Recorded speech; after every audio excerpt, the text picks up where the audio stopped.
Hoy nos levantamos temprano porque empieza el último día de Nerdearla 2020 con todo.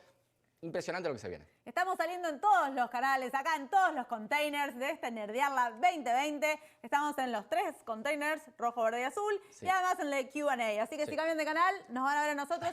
Porque tenemos una muy buena razón, que es que tenemos al segundo keynote speaker de este Nerdearla 2020 y es realmente una eminencia. Se trata de Alan Kay. Claro que sí, no se olviden de que pueden usar el hashtag Nerdearla porque así vamos a leer todo lo que van escribiendo en redes, en todas las redes, Instagram, Facebook, Twitter, LinkedIn, en fin. No se olviden que tenemos eso que la estuvo rompiendo durante toda la semana, el hashtag. Y además pueden buscar acá los sponsors. Algo que no dijimos es que pueden tener charlas de 10 minutos, ¿no es Claro cierto? que sí, pueden agendar con ellos, pueden aparte de conocer un poco a través de los links que están acá, agendar para conocer mejor la empresa, porque en realidad también es una instancia donde uno puede buscar un plan de carrera, conocer una empresa nueva, bueno, quién sabe. Bueno, y vamos a meternos ya de lleno con esta charla increíble que realmente vale la pena, que se titula así. La charla de Alan Kay se titula Living Organisms Can't Survive in Their Own Waste Products, que sería algo así como que los organismos vivos no podemos sobrevivir en nuestros propios desechos. Y esto es muy cierto, ¿no? Esto es muy cierto, vos sos bióloga. Sí, es cierto. O sea, no podríamos vivir rodeados de nuestros propios desechos como pis y caca, claramente. Sí. Justamente por algo son desechos, ¿no? Nuestros riñones están filtrando nuestra sangre y todas esas sustancias tóxicas las desechamos y en lo posible las dejamos lejos de donde vivimos, lejos de donde comemos, porque nos podríamos intoxicar. Claro Así que sí. yo creo que, bueno, esta analogía con los seres vivos tal vez tenga algo que ver con que los sistemas también tienen sus subproductos, sus desechos. Me estaba preguntando eso, qué analogía, qué querrá decir, ¿no? Todo un misterio, pero bueno, hay varias sospechas, ¿no? De por dónde puede ir esta analogía, pero esperemos la charla de Alan, que seguro que va a estar buenísima. ¿Sabés que le preguntamos, como uno le pregunta siempre a los speakers cuando va a presentarlo, que nos manda una mini bio, o sea, cómo se lo presenta? Y nos dijo, no, mira, yo lo único que quiero que se sepa es que nadie como yo está tan agradecido a la comunidad de investigadores. Él siente que debe su carrera a esa comunidad, hermoso, y además dice que especialmente quiere recordar ARPA de los 60, ARPA allí donde, bueno, los nerds saben, pero donde nació Internet, digamos, la red de computadoras del Pentágono, y a Xerox PARC de los 60, que él también trabajó ahí, ahora como vamos a ver, porque a pesar de que nos dijo eso, nosotros dijimos, no, vamos a presentarlo un poco mejor formalmente, ¿no? Además es humilde, o sea, además de grosso, es muy humilde, me encanta, ya me cae bien. Bueno, algo que hay que recalcar es que Alan nació en 1940 y si las matemáticas no me fallan, es nuestro speaker más senior de todos, así que eso también es un orgullo y tiene una carrera larguísima con un montón de cosas. Parece que también tocaba la guitarra. Sí, tocaba. Hay como muchos highlights en su vida. Sí, de hecho. Contame algunos. Sí, por ejemplo, él obtuvo el Bachelor Degree. El Bachelor Degree es algo así como la licenciatura en Argentina, aunque nos ven de toda Latinoamérica, incluso de España, a nerdearla. Pero mientras lo hacía, mientras estudiaba matemática y biología molecular, vivía, y con esto se ganaba la vida, tocando guitarra como jazzista profesional. Tranca, palanca. Y en 1968 hizo su máster en ingeniería eléctrica, o sea, después máster en ingeniería, y, ¿qué más? Doctorado en ciencias de la computación. Y Alan es conocido por hacer este traspaso a la interacción gráfica, ¿no? O sea, antes era todo terminal, todos letras y números en un fondo negro. Sí, gracias a Alan le debemos que podamos hoy estar haciendo clic con el mouse y a los que no somos tan nerds nos resulta tanto más fácil todo. Dicen que fue el principal arquitecto de esa migración hacia la interfaz gráfica cuando trabajó justamente en Xerox en la década del 70, en Xerox PARC. Y también la programación orientada a objetos, o sea que es pionero en un montón de cosas. Y también allí en Xerox concibió la idea del Dynabook, que más tarde daría origen, fue como la precursora de las laptops y las tablets. Así que una carrera espectacular. ¿Qué más? También estudió en el Laboratorio de Inteligencia Artificial de Stanford, el mítico Laboratorio de Inteligencia Artificial de Stanford. En 1981 y 1984 fue entre 1981 y 1984 fue Chief Scientist de Atari. Cuando digo Atari me agarra una emoción, se me cae un lagrimón porque cuando yo tenía 10, 12 años, creo que fue el regalo de mi infancia que más recuerdo. Amé mi Atari. Pero... me imagino. Y después de hacer todo eso, o sea, de todos esos logros, ¿qué haces? ¿A dónde te vas? ¿A dónde te vas? ¿A dónde se fue Alan Kay después de romperla en todas esas... Yo me iría a mi casa, abajo de una palmera en el Caribe, con una coco y una callaza, ¿no? Alan Kay se fue a Disney. Ah, Pero no a boludear a ¿A Disney. qué? Se fue a ser Head of Research and Development en la Disney Fellow de Walt Disney Imagineering, que es como la empresa del grupo Disney responsable por pensar y diseñar todas estas atracciones de sus parques de diversiones. O sea, muy retranca, grosso. retranca. Y como si esto fuese poco, en 2011 fundó Viewpoints Research Institute, una organización sin fines de lucro dedicada al avance y el desarrollo de software educativo para chicos, y años más tarde colaboró con el programa One Laptop per Child, programa conocidísimo. One Laptop per Child es el programa madre de todos esos programas que después se replicaron en distintos países, donde el objetivo era que a cada niño y a cada niña le llegara una computadora, una laptop, ¿sí? Porque estaba esta idea de que es como una puerta a internet, una puerta al universo, y eso se replicó, bueno, en Latinoamérica, en varios países. Cada país seguramente puede recordar su programa, Claro que sí, y claro que sí. con resultados muy exitosos. Así que Sí. fue pionero en el One Laptop per Child, que fue el primero. Programa que además tomó varias de las ideas originadas en DINAUC, que la había tenido años antes. Tiene todo tipo de reconocimientos, como el ACM Turing Award, el NAE Draper Prize, el Kyoto Prize, en fin, un montón de premios. Tiene 10 doctorados honoris causa. Andy, Y bueno, y es fellow, ya me sí. está afectando la autoestima Sí, presentar a Alan Kay. No, sí, acá hay tanto, mira, fellow de un montón de lugares, la academia, le nombraron un montón de cosas. Es, la verdad, impresionante tenerlo acá. ¿Dónde más podrías tener a una persona como esta si no es en Nerdearla? Bueno, creo que Alan Kay se merece estar en todos los canales de Nerdearla a la vez, así que también recuerden que siempre van a poder hacerle preguntas, que después va a haber algo muy especial para el Q&A. Claro que sí.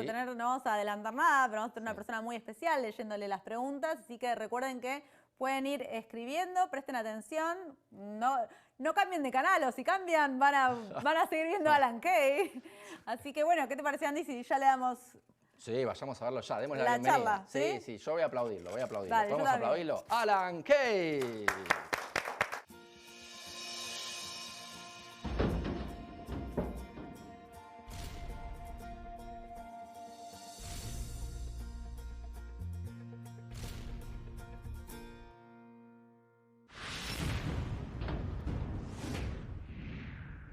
Hello, everybody. Thank you for inviting me to talk. I thought my bio is very, very brief. Pretty much everything I did came from my research community, and nobody owes more to it than I do. I'm not going to talk much about the research community, Xerox PARC and ARPA, but occasionally I'll refer to it. And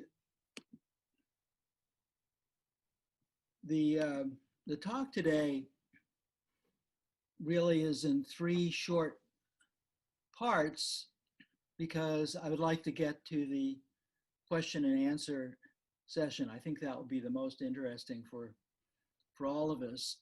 I'm going to try and get through the talk quickly enough to leave time for questions and answers, and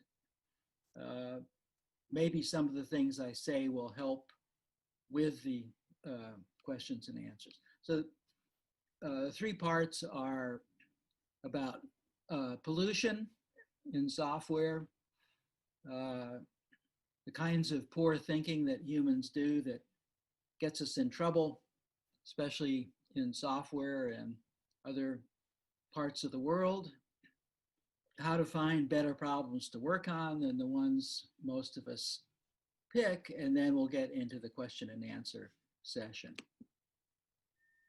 So the first idea about pollution here is this very old slide that goes all the way back to the 1950s of a cartoon character named Pogo looking at all the trash, and he says, "We've met the enemy and he is us." And that's even more true today, because the amount of trash we have is much, much larger.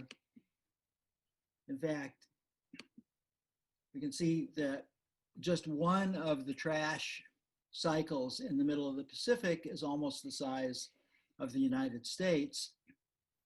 And this is just the surface that we can see. So they estimate that perhaps 85% of it is below the surface. And whenever I see pictures of this, it kind of makes me think about software. There's just a really immense amount of it, bigger than most countries. And one of the reasons we have it, it doesn't seem like you have to do any real thinking to use trash, make trash, throw it away, put it somewhere else. And it just gathers up and gathers up. And of course, computing is that way. Most of the software that's made in the world is not done thinking about the future. And in fact, most of the costs of doing software are because of what wasn't done in the present to make the 85% of the costs of software in the future much, much lower. Instead, everything is done right now in the present. It's done too quickly. And we wind up with this immense amount of trash. And of course, the software doesn't go in the middle of the Pacific Ocean. So perhaps it's a little bit more like a slum that's the size of the United States. Perhaps we're living inside of this software trash or slum that's still running. Most of it hasn't been turned off. And there are many, many places we can go with this. I'm just going to pick one for this talk. So one of the historical reasons for how we get into these kinds of troubles is that in our genes, like many animals, many mammals, especially primates, our natural instincts are to tinker with things, poke at them, see what happens if I do this, what happens if I do that, and not worry about the consequences. It was hard to get hurt 200,000 years ago. And so trying this and that is something that's natural. It's not something we want to get rid of. If you don't know what else to do, it is kind of fun to tinker. But take something like clay, which resembles a computer in that you can make the clay go anywhere you want. You can push it around, you can tinker with it forever, but it's really hard to tinker it into something great. You just don't get by tinkering into something that's wonderful, like this statue of Voltaire. What you get is kind of a mess. To get Voltaire, you have to learn a lot of things. You have to think about a lot of things. You have to develop skills. What you get when you tinker is something like this child making a little cup. And when you see something like this with software, you can complain and say, hey, that's not good enough. And these days, what people say is, well, this is a start. When I complained about the World Wide Web, and especially the web browser, more than 25 years ago, I said, well, this is just a start. This is a start. We'll make it better. And in fact, they didn't. Many of the things that were wrong then, especially with interaction and end user creation of things, are as bad today or worse. So what you get when you start off badly with a tinkering frame of mind is something that looks like it was tinkered into existence, which is great when a child does it, but you really don't want adult professionals to be putting a zillion of these out into the world. So if we come back to tinkering, historically, we should ask, well, what came after tinkering? And the answer is engineering, which is making things using principles. So by trying things out, you find ways that work. You remember those ways that work, write them up. They may even be literally a cookbook, or they're like a cookbook. And then you have a set of things that are likely to get you faster where you're trying to go and to get you something that's better. Now you still have to make the thing. So making is part of both tinkering and engineering. But basically, in any real field that involves making things, we want to be able to move from tinkering to engineering so that the goal is engineering. And of course, even bad engineering has principles. There are bad ways to cook things using principles. So we also have to ask, are the principles good enough? And after engineering, thousands of years after engineering, the kind of mathematics that we recognize today was invented about 2,500 years ago. And it also involves principles, but the principles are about reasoning and representation. And about 2,000 years later, what we call science today was invented, one of the most important inventions of all time, because its principles are about how we negotiate with the bad stuff inside our heads, our brains, has to deal using the kinds of belief structures and memories and everything else we have in here with the phenomena that we experience in the world. And so it winds up being a negotiation. And it is a deep skill. It's not something built into the human race. It was invented very recently. And it's one of the most powerful things that we've invented. It's also not understood very well. And people who are good these days work in a sweet spot of all four of these things. And if you think of yourself as an engineer these days, you still know mathematics. You still know science. You still know tinkering. You think about yourself as a scientist, you still know mathematics. You still know engineering. So where you are on this scheme depends partly on your personality. But basically, the people who are really good use all four of these things and try to choose which ones are the most reasonable at time to time. So trying to get into this sweet spot is part of the idea of being a modern practitioner in a STEM field. Now, if we look at computing and ask where is it, it doesn't look so good. It's mostly tinkering still today, a little bit of engineering, tiny about a bit of math, and almost no science. And most of the engineering is in the hardware. Why is that? Well, it's because you can't get away with murder with hardware. Software people can make things that are quite dangerous, but in fact, because they can be debugged and fixed and patched and so forth, they get away with much more than any piece of hardware can. So much of the engineering and computing is in hardware. And the vast majority of software people think it can be done without learning about engineering, without learning about mathematics, and without learning about science. And that is kind of where this mess comes from. Now, when I started off programming, I started off like most everybody else, which is not knowing anything important about it. I happened to start off a long time ago, around 1961, in the Air Force. But I think my situation back then was similar to what it is today, in that somebody else was choosing, for example, what computers I worked on. They were choosing what operating system. And in the case of this machine, it didn't have an operating system, which in some ways made life simpler. They chose the programming language. For this machine, it was assembly code. Development system, well, it didn't have one.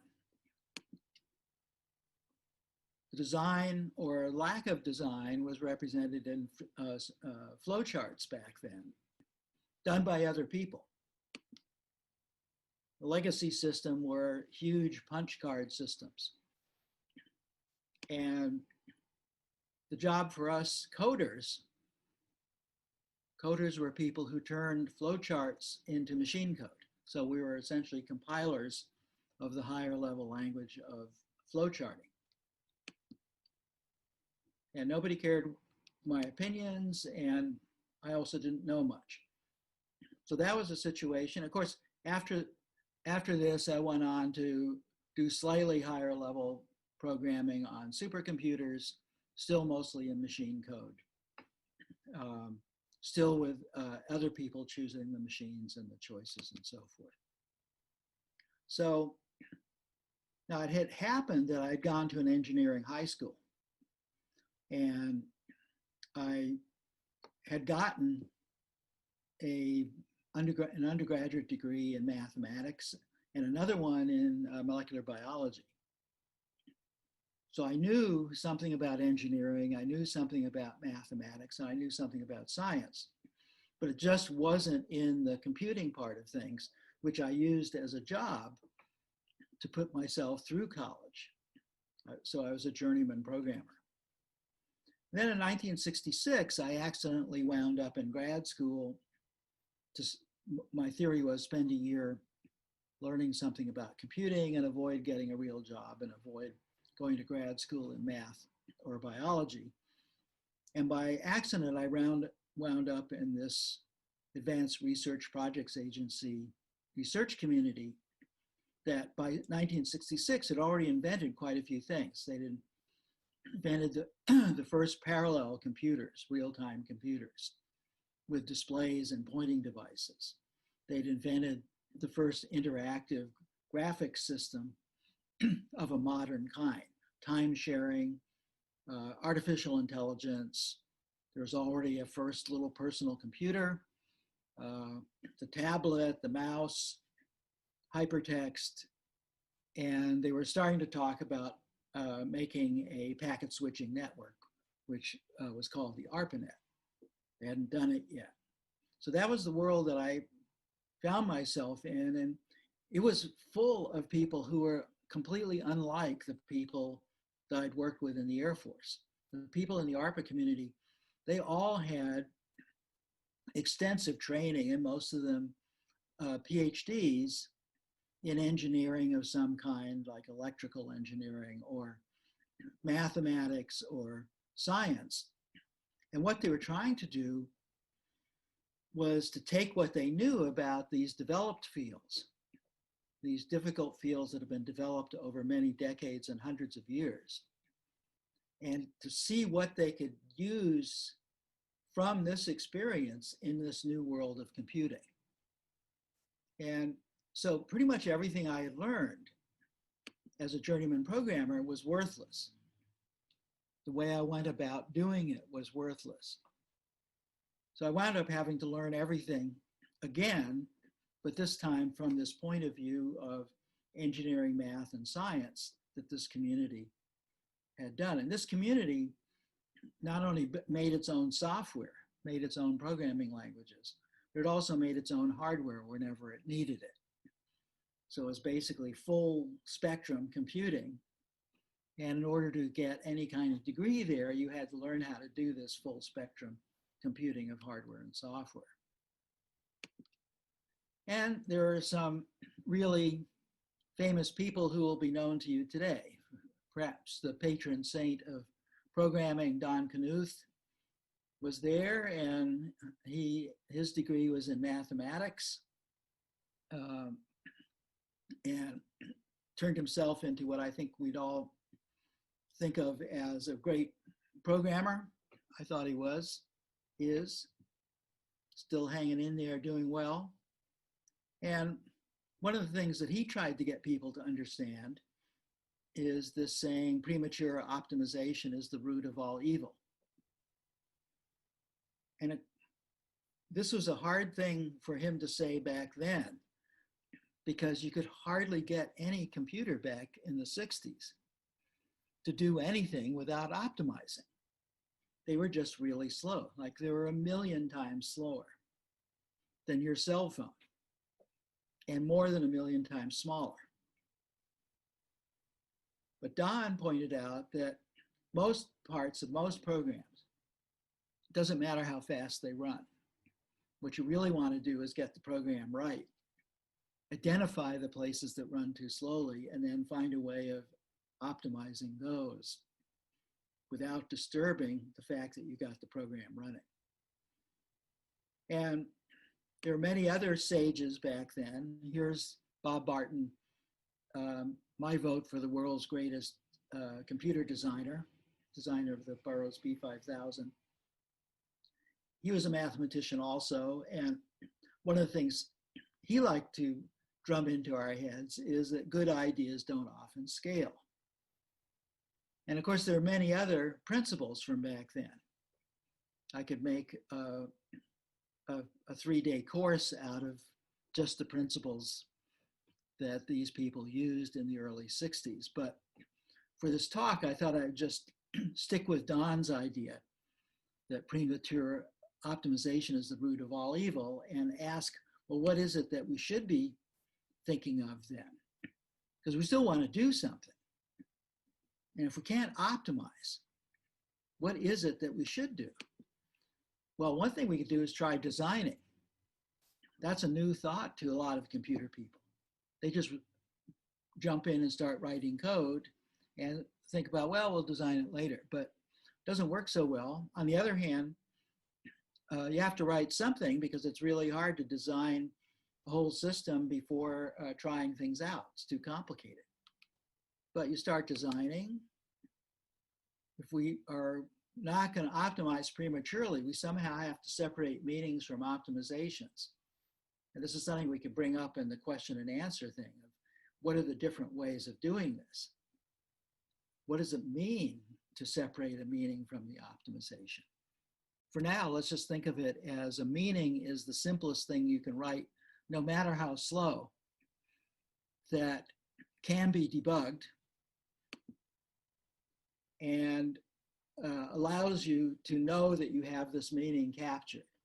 So like if your idea in one part of the thing is you have the idea of sorting, then your little module there would be the simplest way to do a sort. It could take forever to sort, but it guarantees to be able to sort. It gives you something that you can use for testing things, and also you can use for testing out the optimizations later. And once you have the system running, no matter how slowly, you can then carefully add in the optimizations, and you can add them in a way that they do not pollute the meanings. In fact, you can use the meanings to test the optimizations. And by testing the optimizations, you want to constantly be able to turn the optimizations off, see whether that part of the system still runs or not, turn the optimizations on, see if you get the same results. You can have the meanings and the optimizations running at the same time until you trust the optimizations and so forth. So there's a whole scheme of things you can do here. And in fact, these kind of things are done in regular engineering disciplines, what I call real engineering. So the designing and separating meaning from optimizations is called computer-aided design in regular engineering. These lead to simulation. So you want to simulate everything before you commit to doing the much larger work of packaging.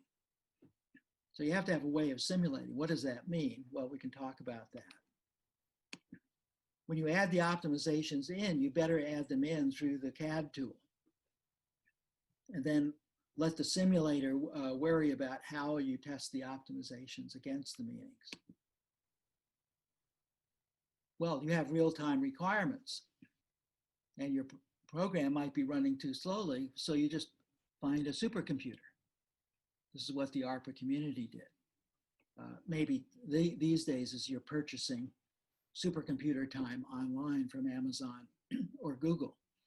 Any organization that is targeting things like this should be paying more upfront in order to make their actual program development time faster and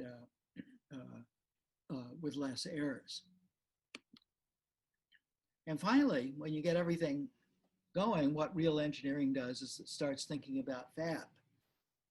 And fab sometimes requires some additions into the CAD.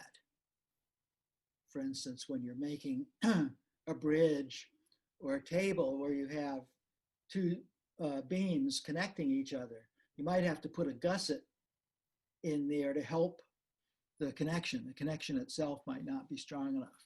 So the little things that you have to add in there, but you want them to be minor. Okay, so that is a typical thing that we find over and over again in real engineering. Electrical CAD is the way everything is done today. Nothing electrical, and especially no computer chip is done without completely simulating every aspect of it before it ever even goes to masks and silicon. Every form of mechanical CAD, mechanical engineering is done using this, and the simulations are particularly critical because in a jet engine, there are many parts internally in a jet engine that are actually, their melting point is lower than the temperatures that are in parts of the jet engine. And it's really interesting how you make jet engines to allow these things that would melt not to melt. BioCAD. So here's something that's come along after computing. And yep, the biologists knew enough for bioengineering to make real CAD systems with real simulations to allow everything to be done. Notice that all of these things are done using computer techniques, computer displays, computer power to do all of this. So the other engineering fields are using computers to really help them develop. NanoCAD. But when you look at, if you go into most companies and look to see how people are developing software, you don't find anything like this. What is it? Whatever it is, it doesn't look like engineering. And if you look closely, it's really a set of facilities for kind of tinkering around, kind of organizing thing, but it's mainly aimed at fab. It's much less aimed at design. Almost never do you find sim as a key component. It's mainly aimed as though, yeah, we can do everything right. We're smart enough to be able to write the end code and have all of the stuff and intertwine the optimizations and so forth. So this is kind of a yikes.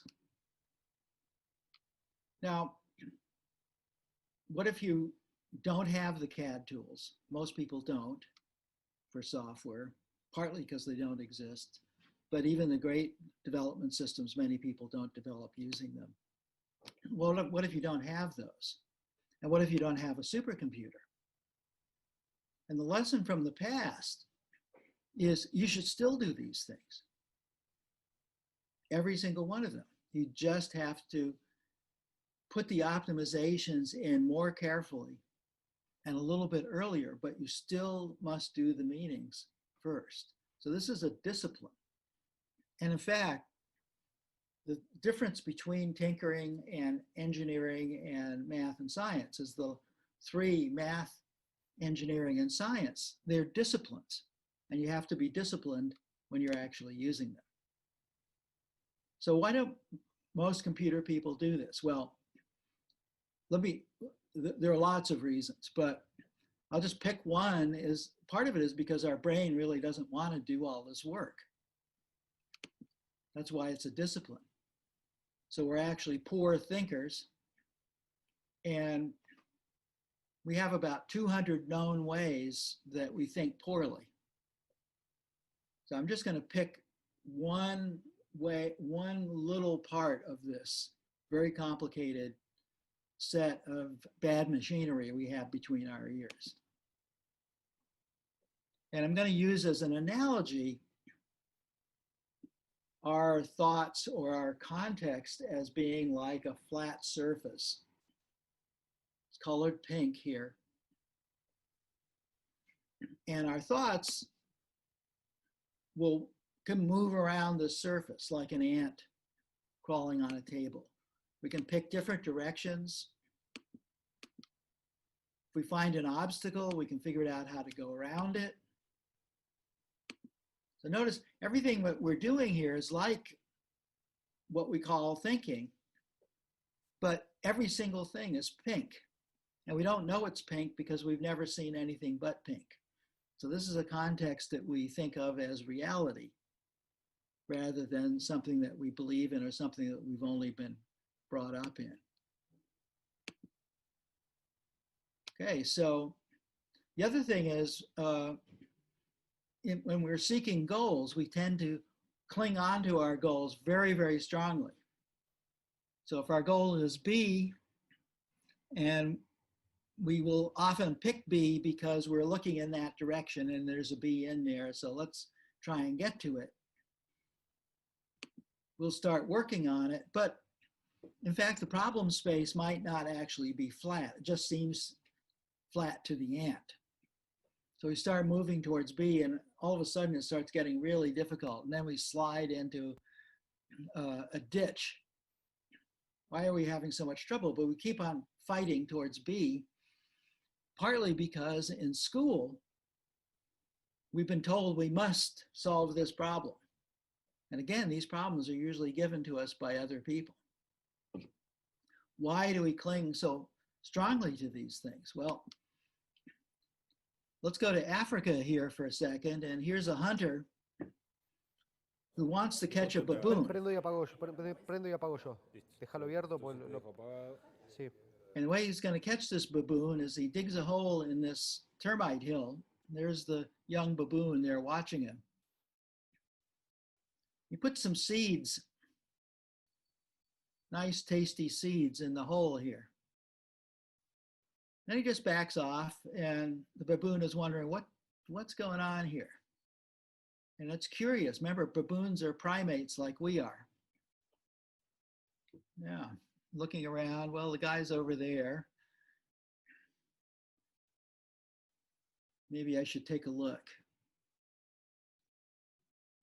Now, when he gets close, he can start smelling the seeds. Reaches in and he's got the seeds. But now he won't let go of the seeds. He can let go anytime, but he won't let go. So the hunter just comes over to him and ties him up, pulls him out, and he's got the baboon. So let me just tell you, I won't tell you what happens after. You can find this movie on YouTube. And the baboon does not get hurt. The hunter had a really interesting reason for wanting to capture the baboon, and you'll find that out. But for here, what we need to understand is the seeds. This cognitive glitch, which we have, baboons have, and many other animals have, is called loss aversion.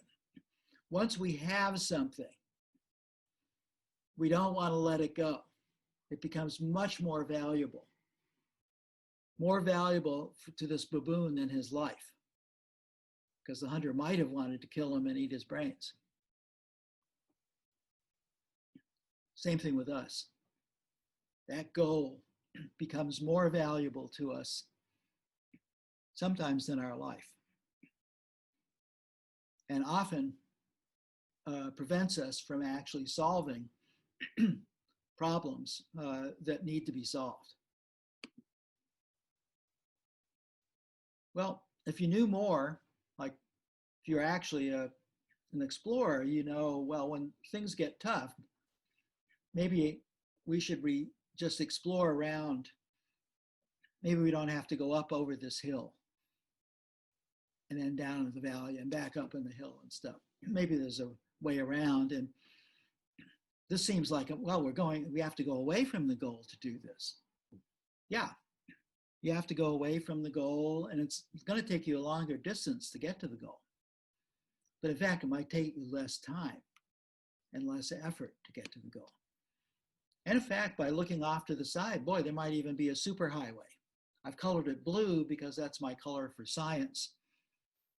Science is a superhighway. Again, you go off out of your way, get onto this thing, you can go 3 times as fast, and you get to the goal faster. But if you start using science, you might decide to invent a plane, just fly over the darn thing.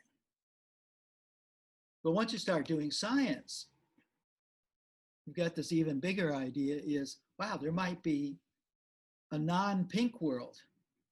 There might be a whole blue world up there, and only in this blue world is there a goal C. That's the one I really wanted, and I didn't even know it. And by the way, if you think about this in terms of your education, if you went to a really good university, then you probably went in there with some goals like B. A really good university will change you so much that it will show you things like C, and your life will never be the same again. So this idea of getting trapped in a context, and the idea that there are other contexts, and it takes some real effort to get out of the context that seems real to these other contexts that might be more powerful. This is the message from this section of the talk. So how can we get in the frame of mood to try and find these bigger goals, these bigger visions? And again, this is a huge area, but one of the things I was interested in, still am, is the idea of personal computing. Back in the 60s, we used to say to people, well, person is the first word in personal computing, so you better not try and do personal computing if you don't understand persons. And of course, most computer people today do not understand people at all. And so most of the apps that are done have terrible user interfaces and are actually not very good for people. So this is a first lesson. But in fact, this is a little bit of a red herring because a person all by themselves is being punished. Solitary confinement, banishment. We actually exist in a society of people. And so when we talk about personal computing, we have to talk about humans in a culture. We have to understand what humans are that we share with other humans, the thing that makes us human. And that will give us great insights into ourselves, because it's hard to look at ourselves when we're in the pink plane and just see anything but pink. And in a society, well, we've got duties like voting. We have duties to the next generation, whether or not we have children. Every culture has its own worldview. We need to understand those and get more powerful ones. Every culture has some form of schooling. We need to pay attention to that. There's this idea of richness. Richness is outside the purely pragmatic. We have large parts of our brain that respond to art and love and friendship and many other things that are not strictly pragmatic. We need to care for those. And then we have the thing that most people are worried about way too much, which is livelihood. How can I get a job? Many people go into programming because they think they can make money at it. And this is a very bad reason for going into programming. You really shouldn't. If you're not going to go into programming to try and improve the world, you should try and look elsewhere. And these things here, these 7 things, are part of, especially in our day and age, are part of a much larger context of what you might call grand, deadly, important issues. I just have 12 here, and you can think of more. These are the things that we have to worry about also, and these things are global now. There's a large enough population. Many of the cultures have enough power to affect the entire world, and are thus affecting all of these things for everyone. We're in the middle of a pandemic now that is now worldwide, and it gives people perhaps a bit of a sense, although I think people still are not taking it seriously enough. And they certainly are not taking the climate seriously enough. Because this world that we live on is dying, and we are killing it. So a child born in 2020 is going to be 80 at the end of the century, and you wonder what is going to be left for this child. But if you're taking the point of view that I'm advocating here, the other way to look at it is, wow, 80 years, things could be much better for everybody in the world 80 years from now, if we just took all of this seriously and learned how to think better. And the context is even bigger than the world. It's only been about 100 years or so since we realized that the universe is vastly larger than our own galaxy. And it's only been a few hundred years since we realized we lived in a galaxy. We are now aware of most people on the planet in the form of thousands of different cultures, all with different beliefs, now all in communication through our technological structure. This is a self-portrait of the internet, but it stands for all of the technology that we've made over the last few hundred years. And we ourselves are a complex system. And our brains are even more complex systems. So one of the contexts here is this idea that what we need to be aware of is the systems that we live in and the systems that we are. And these systems are all interconnected and intertwined. So, and most of them are invisible. So there are four ideas here.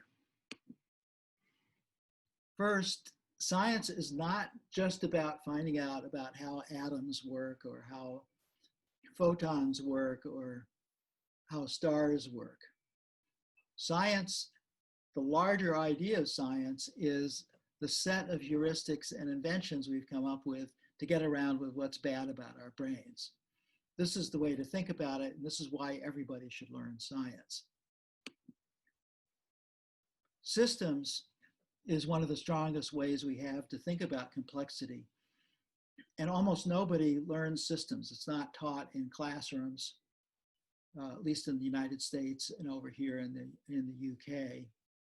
And most computer people that I've talked to, outside of special cases like the ARPA community, most computer people know very little about systems.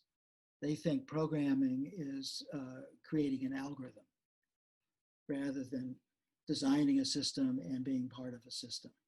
So this is a very weak view. Then two ideas from Einstein. We cannot solve our problems with the same levels of thinking that we use to create them. This is true in the small in computing. The way people have been going about computing are just going to make things worse. The way we've gone about health, the way we've gone about climate, it's all going to make things worse if we persist. And Einstein has this nice definition of insanity, which is doing the same thing over and over and expecting different results. That's what we're doing. And again, if you think small in computing, that's what we're doing. Computing is hardly different today, except in scale, than it was 60 years ago. It's really a shame. The scaling is just making things worse, because almost anything that was done 60 years ago couldn't handle scale very well. We had to invent entirely new methods to do things just even like the Ethernet or the internet, to make personal computing and the user interfaces scale across billions of people. So scaling is another issue that we could be talking about. So we can wind up here with talking about the world's greatest hockey player. His name is Wayne Gretzky. Scored almost 1,000 more goals than anybody else in history. And he was just a little guy, wasn't big, he wasn't tough. They asked him, took a lot of shots on goals. His percentage of getting goals for shots wasn't very good, and some people complained. And he said, well, you miss 100% of the shots you don't take. So his idea here is you have to show up and shoot on goal. You can't worry. You have to do your planning ahead of time. You can't worry about whether any particular shot is going to go in. You have to keep shooting. And he said, well, a good hockey player goes to where the puck is. A great one goes to where the puck is going to be. And he didn't mean tracking the puck. He meant getting to a place on the ice where some teammate could pass him the puck where he would have a clear shot on the goal. So he could understand the patterns of all the players on the ice. He could see, well, if I get over there, somebody can get me a thing, and then that will give me a shot on goal there. So this is a completely different way, because most sports, especially sports like hockey or football, are basically tactical. Whereas Gretzky was the greatest player in history because he was strategic. And he furnishes a good analogy for an example that I'll end with here from Xerox PARC. So the first idea is you have to have ways of coming up with ideas. And as I mentioned in the beginning, my way was by being embedded in this incredible community that was full of rich visions and interest in helping people. So I didn't invent the idea of personal computing, but this is what I worked on for my thesis in 1968. And while I was working on it, I ran into Seymour Papert, who was a mathematician like me, and he had realized some really important things about computers and how children could learn mathematics by taking advantage of what computers could actually do. And when I met him in 1968, what I saw was something that I had understood beforehand, except I didn't understand it. I was in the pink plane and Papert was in the blue plane. He had seen something that was right there in front of all of our eyes that combined what he knew about children and what he knew about computers and what he knew about mathematics, that provided a glimpse into a complete revelation about how children's science and math education could be changed.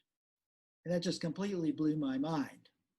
And so on the plane flight back to Utah, I had a blue thought, not a pink thought. The blue thought was, oh, this makes computing really important, makes it more like reading and writing. And if it's like reading and writing, then children have to do it. And Papert is showing us how, and that means children have to have their own computer, and it better be really portable because you don't want to confine them inside. They need to be able to use it outside. And ARPA was working on, besides the ARPANET, working on a wireless version, so it'd be connected wireless, so it'd have a flat screen display. And so this cartoon is what I drew on the plane back to Utah.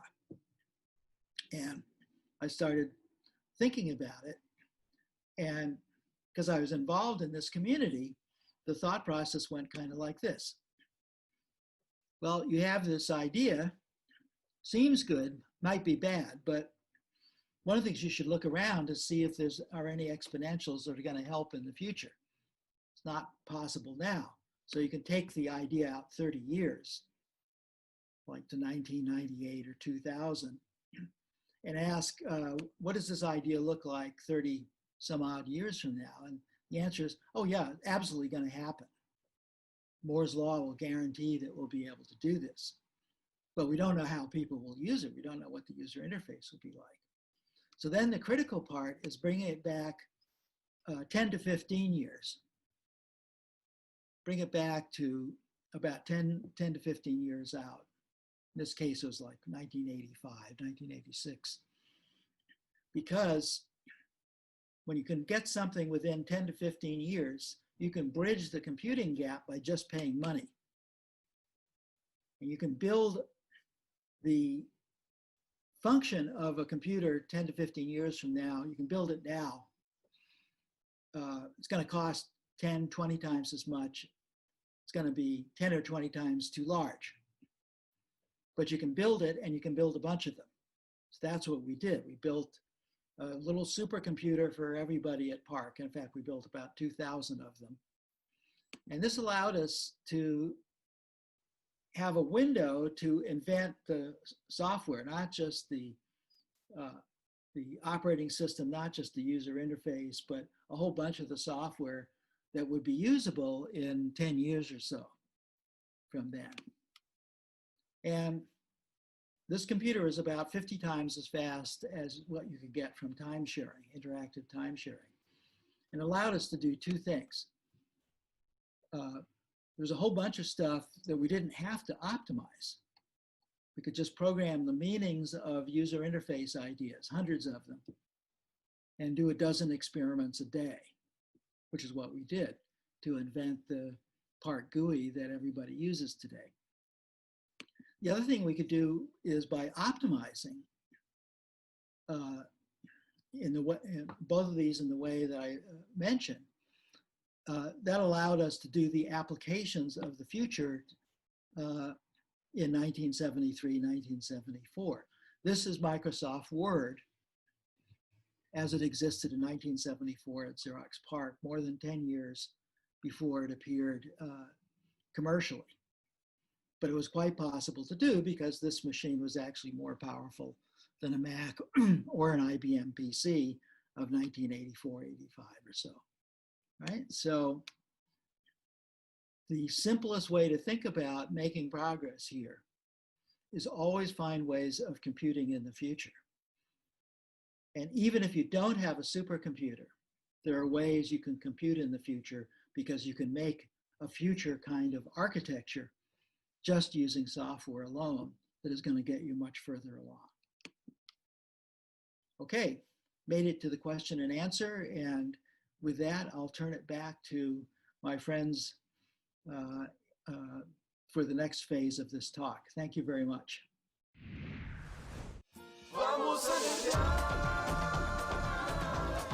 Vamos a nerdear. Qué espectacular la charla que tuvimos. No puedo creer que lo tuvimos a Alan Kay acá solo para nosotros. ¿Quién más podía lograrlo si no era la gente de Nerdearla? Un evento único, el mayor evento nerd de toda América. Increíble. Muy grosso, este sábado arrancó bien arriba. También tenemos charlas que van a estar buenísimas, así que sigan conectados acá en todos los containers. Va a haber cosas muy buenas. Pero para hacerle preguntas a Alan Kay, vamos a tener a alguien también muy grosso, pero más local. Más de por acá. Estamos hablando de alguien que viste ayer en el container rojo. Estamos hablando de Hernan Wilkinson. Él es profesor de la Facultad de Ciencias Exactas y Naturales de la Universidad de Buenos Aires. Es licenciado en Ciencias de la Computación por la misma universidad. Es fundador de Ten Pines y de FAST, Fundación Argentina de Smalltalk. Es profesor, como ya dije, de la facultad acá en Argentina y enseñó el paradigma de objetos y técnicas ágiles en la universidad y la industria. Es keynote speaker en congresos nacionales e internacionales y contribuye a proyectos de open source en Smalltalk. Implementó live typing en Smalltalk y promueve las organizaciones autoorganizadas y las metodologías ágiles. Así que vayan ahí al container de Q&A para ver esta charla, va a estar buenísima. Son todas las preguntas que hicieron ustedes, así que no se lo pierdan. La verdad que dos grosos se juntan, va a estar muy bueno. Nosotros nos volvemos a encontrar en el container verde a las 14:30. Ya volvemos. ¡Chau! de Alan Kay. Obviamente esto es un privilegio, un honor, y ahora obviamente llegó el momento del Q&A. Bien, obviamente yo no soy digno para hablar con Alan Kay, así que esta conversación la va a llevar adelante el genial Hernan Wilkinson, que va a estar básicamente charlando con Alan, y después vamos a estar tomando algunas de las preguntas. Siempre recuerden, las preguntas que vamos a tomar de la audiencia es en la sección preguntas de su AppCard. Pónganlas, redáctenlas bien, sí, que se las pueda entender, y las más votadas son las que se van a ir pasando. Así que toda esta conversación obviamente va a ser en inglés, así que ahora vamos a cambiar y le voy a dar el paso a Hernan. Hernan, Alan, can you both hear me okay? Yes, yes. Good. So again, thank you so much for being with us, Alan. And so, as I was saying, I am not worthy to take this conversation, so I will just let you talk with Hernan, okay? I'm not worthy either, but anyway, I'll do it. So, no. Well, thank you very much, Alan. It was amazing, the talk. I always enjoyed your talks. It's a new way. You always give us new ways of thinking and new ideas, and that's great. Not too many people do that, so that's amazing. And I'd like to start talking about science, because that's something that I know you like, and you talk about it also. And you always encourage scientific thinking in people.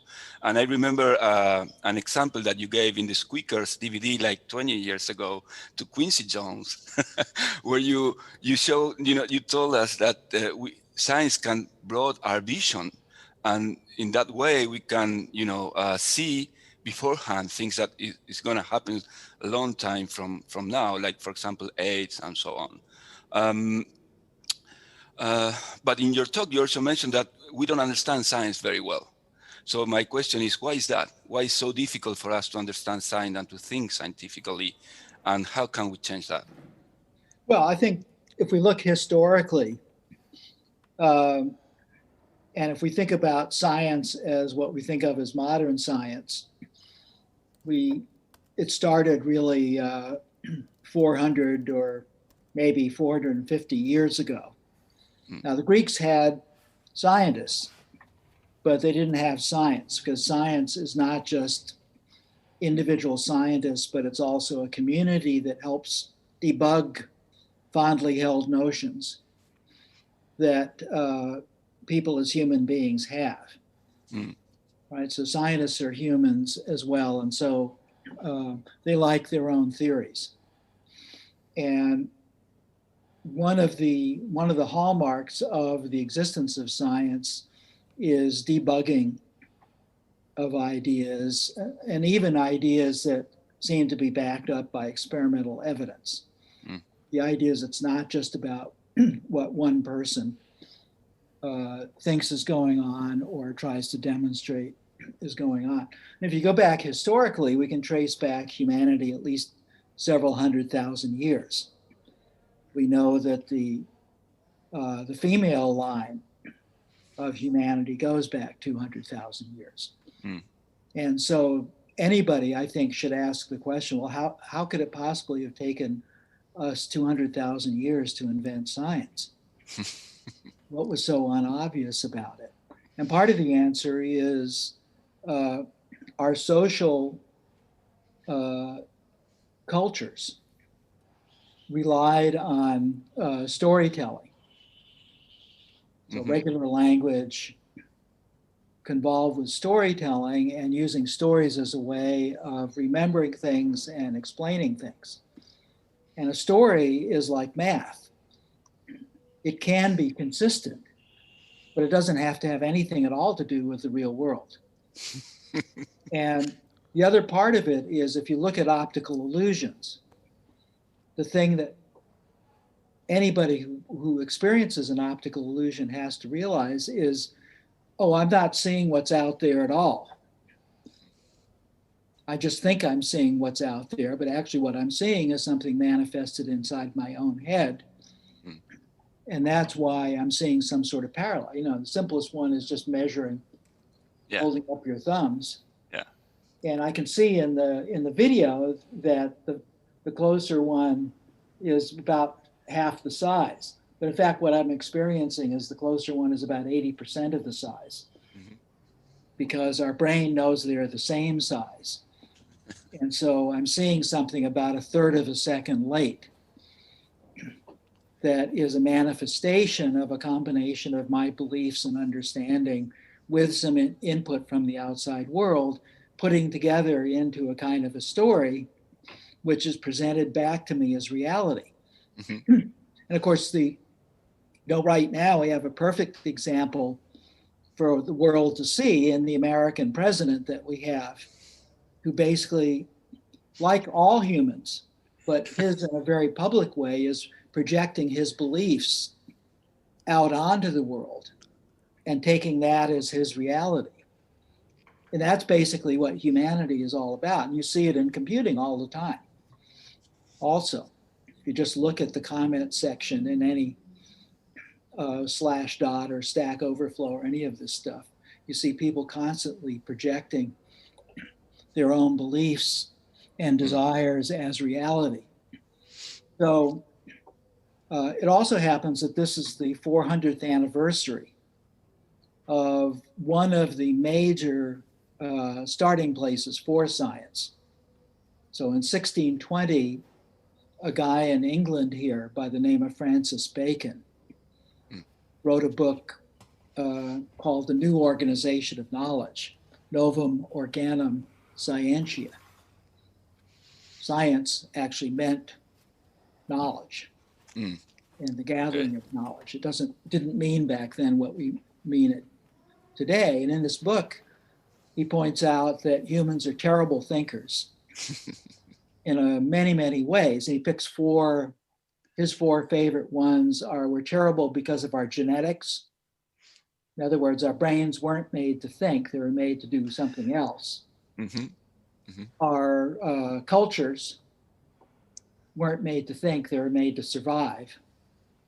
Our languages were made for telling stories, not for representing ideas very accurately or being able to use language to help think. And then our academics, our teaching facilities will often teach ideas that have long been debunked. So we are doomed, basically. Yeah, close to it. So what Bacon called for is what he said was, we need a new science. And what he said is what science is, what this new science is, a new way to get knowledge, is basically to come up with all the heuristics and methods we can come up with to get around with what's wrong with our brains. So this is the big idea about science. And it's not taught in any school in the United States that I know of. No, and we are not even close to that. I mean, the big idea about science is not about life on Mars. And certainly not what you find in a science museum. The science museums in the US and the UK have hardly any science in them at all. They're full of technology, which isn't the same thing at all. But Bacon's idea was much larger. So just to make everybody feel better, or maybe worse, this 400th anniversary of some of the most important ideas of the last 400 years has not been mentioned once in any of the British papers. So the people in the UK are as innocent of scientific knowledge and history as everybody else in the world, and they have no idea that science actually, for real, got started here. Similar to what happened to us in our field in this software development with, the people that created it. Software development has even a bigger problem, which is because when you start off with software, you're starting off with something that probably isn't going to kill anybody. Yeah. So it's not like building a big bridge or building an airplane or something. And so you don't really have to know very much about engineering to write a program. Yeah. And you certainly don't have to know anything about science to write a program. And you don't have to really know anything about math to write a program. Yeah. So because simple programs will still do something, it's a little bit more like this game that was around for a while called Guitar Hero, Yeah. where you could pretend to be a guitar player, and things would happen. And a lot of the attraction of programming when the 80s started up, and the attraction of the 8-bit microcomputer was just to touch it, just to feel part of this thing that was happening. The problem is none of the content happened, and this is very common in pop cultures. So pop culture will develop its own music, which is usually much, much simpler than developed music. It'll develop its own notions of knowledge and science. And you can see it for all over the world through social media, right? So this is a universal publishing system as viewed by the majority of people who haven't had the good fortune to undergo education in basically the 20th or the 21st century. So we have this enormous culture that is not very far really from the Middle Ages. And we can see that by looking at how most of the world and most of the world's leaders have reacted to the COVID-19. The COVID, yeah, that's right. Because anybody who's actually understood an 8th grade biology course these days should know exactly what's happening. There's nothing that tricky about it. Real question is, how infectious is it really? But as far as what a contagious, deadly disease without a cure can do, it should be something that every adult on the planet, at least in the first and second worlds, should be able to respond to well. Now, New Zealand did a great job. Yes, yeah.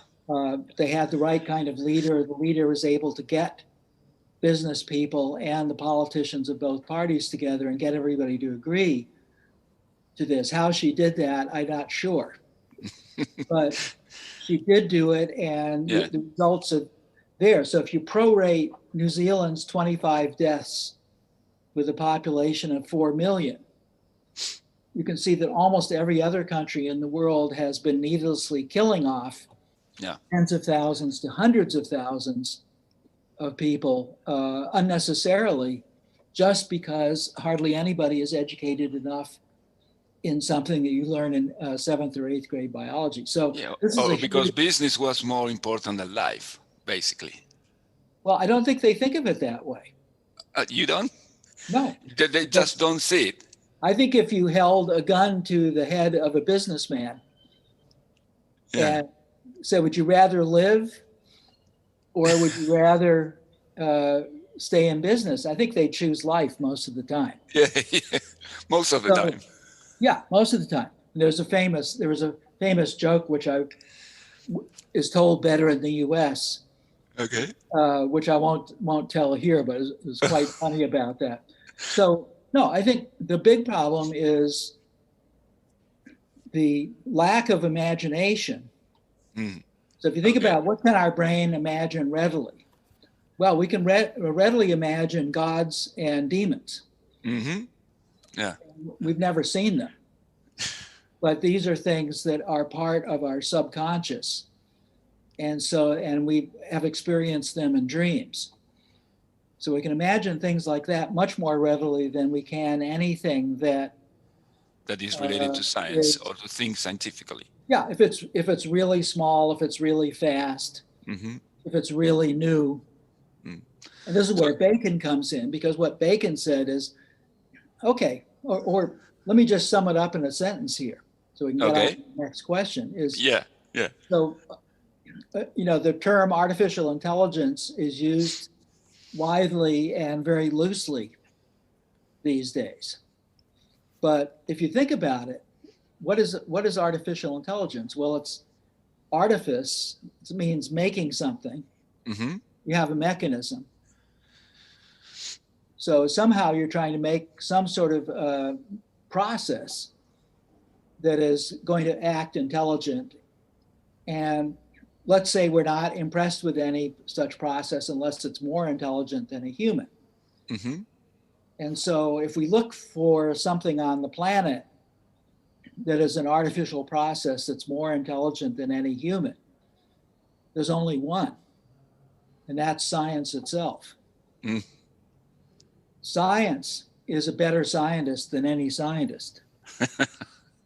And science itself is that process that makes a group of people much more intelligent than human genetics, human culture, human language, and human academics. And so, so this should be a simple idea, but partly because of the way education goes, science has been relegated to just another belief system. Yeah. And Yeah. it is a belief system, but it's a belief system that's backed up with a lot more than most of the other belief systems. And that can reflect on itself, and it can change based on many mistakes of them that it makes and those things. So I don't That's have basically what other belief systems don't do, like religions. Not really. No. I think Argentina is a Catholic country, and Yeah, we are. one of the most famous philosophers in history was St. Thomas Aquinas. Mm-hmm.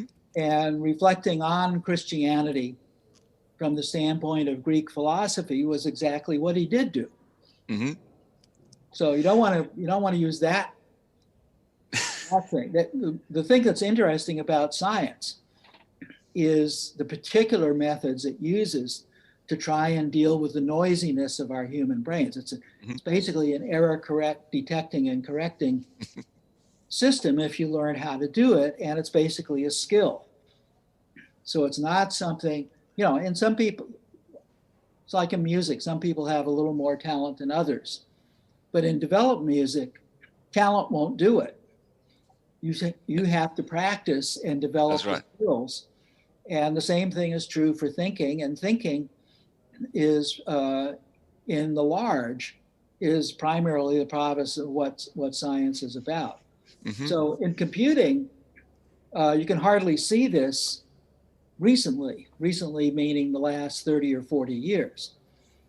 So in the 60s and 70s, I started in like 1961 or 62, the people who are doing what we would call computer science today and what we'd call software engineering today started off as real scientists and started off as real engineers. Yeah, so there weren't any undergraduate degrees. That's right. There was no programming career or computer science career. That's right. Yeah. And so the people who went into it were interested in it, and just like they did it from another perspective, and that allows them to see other stuff that we as developers don't see.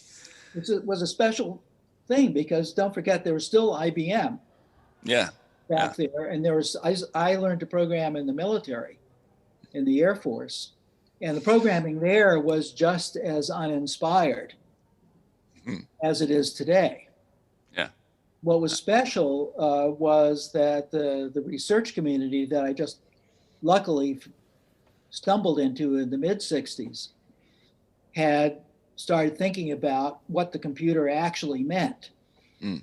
And for them, it was the next 500-year invention after the printing press. And many of the things that were going to be important were how it could go qualitatively beyond the civilization building inventions of the past several thousand years, like writing, mathematics, science, the printing press, and so forth. And they caught on to this idea, and IBM did not have this idea. The Air Force did not have this idea, but these people did. And because they were in a good place and because the Cold War was going on, there was extra money in the Department of Defense. One of the people who had this idea got funded in a big way, and he spread it around. And the result is most of the technologies that we use today were not invented by IBM, not invented in the Air Force. So this was a fortunate thing. The processes that led to those inventions hardly exist today. Yeah, yeah. We don't see those kind of research in current industry at all. Yeah. It All has the nothing to opposite do is with, all the opposite. Just short term. I want to do this very fast, and yeah. so in But the talks yeah. I've given about this in the past, the line I put up on the screen is the goodness of the results correlates most strongly with the goodness of the funders. Mm-hmm. So the rarest thing is a good funder, because if you look at the bell curve, at the top of the bell curve in every generation, you're going to get, super clever people Mm-hmm. to draw on. And so the thing that was different then was not us. We just happened to be the lucky people there. The difference was in the funding. And the funders found us and encouraged us to follow our instincts. And so we got what we got. That's what we don't have today. Yeah, that's right. So let me go back just one more question about science, and then we can go to software and that stuff. So let me play a devil's advocate here, okay? Just for a little bit. I'm not sure if I can do it right, but anyway, science is great. You mentioned it as one of the most important achievements of humankind, and but science is what brought us here.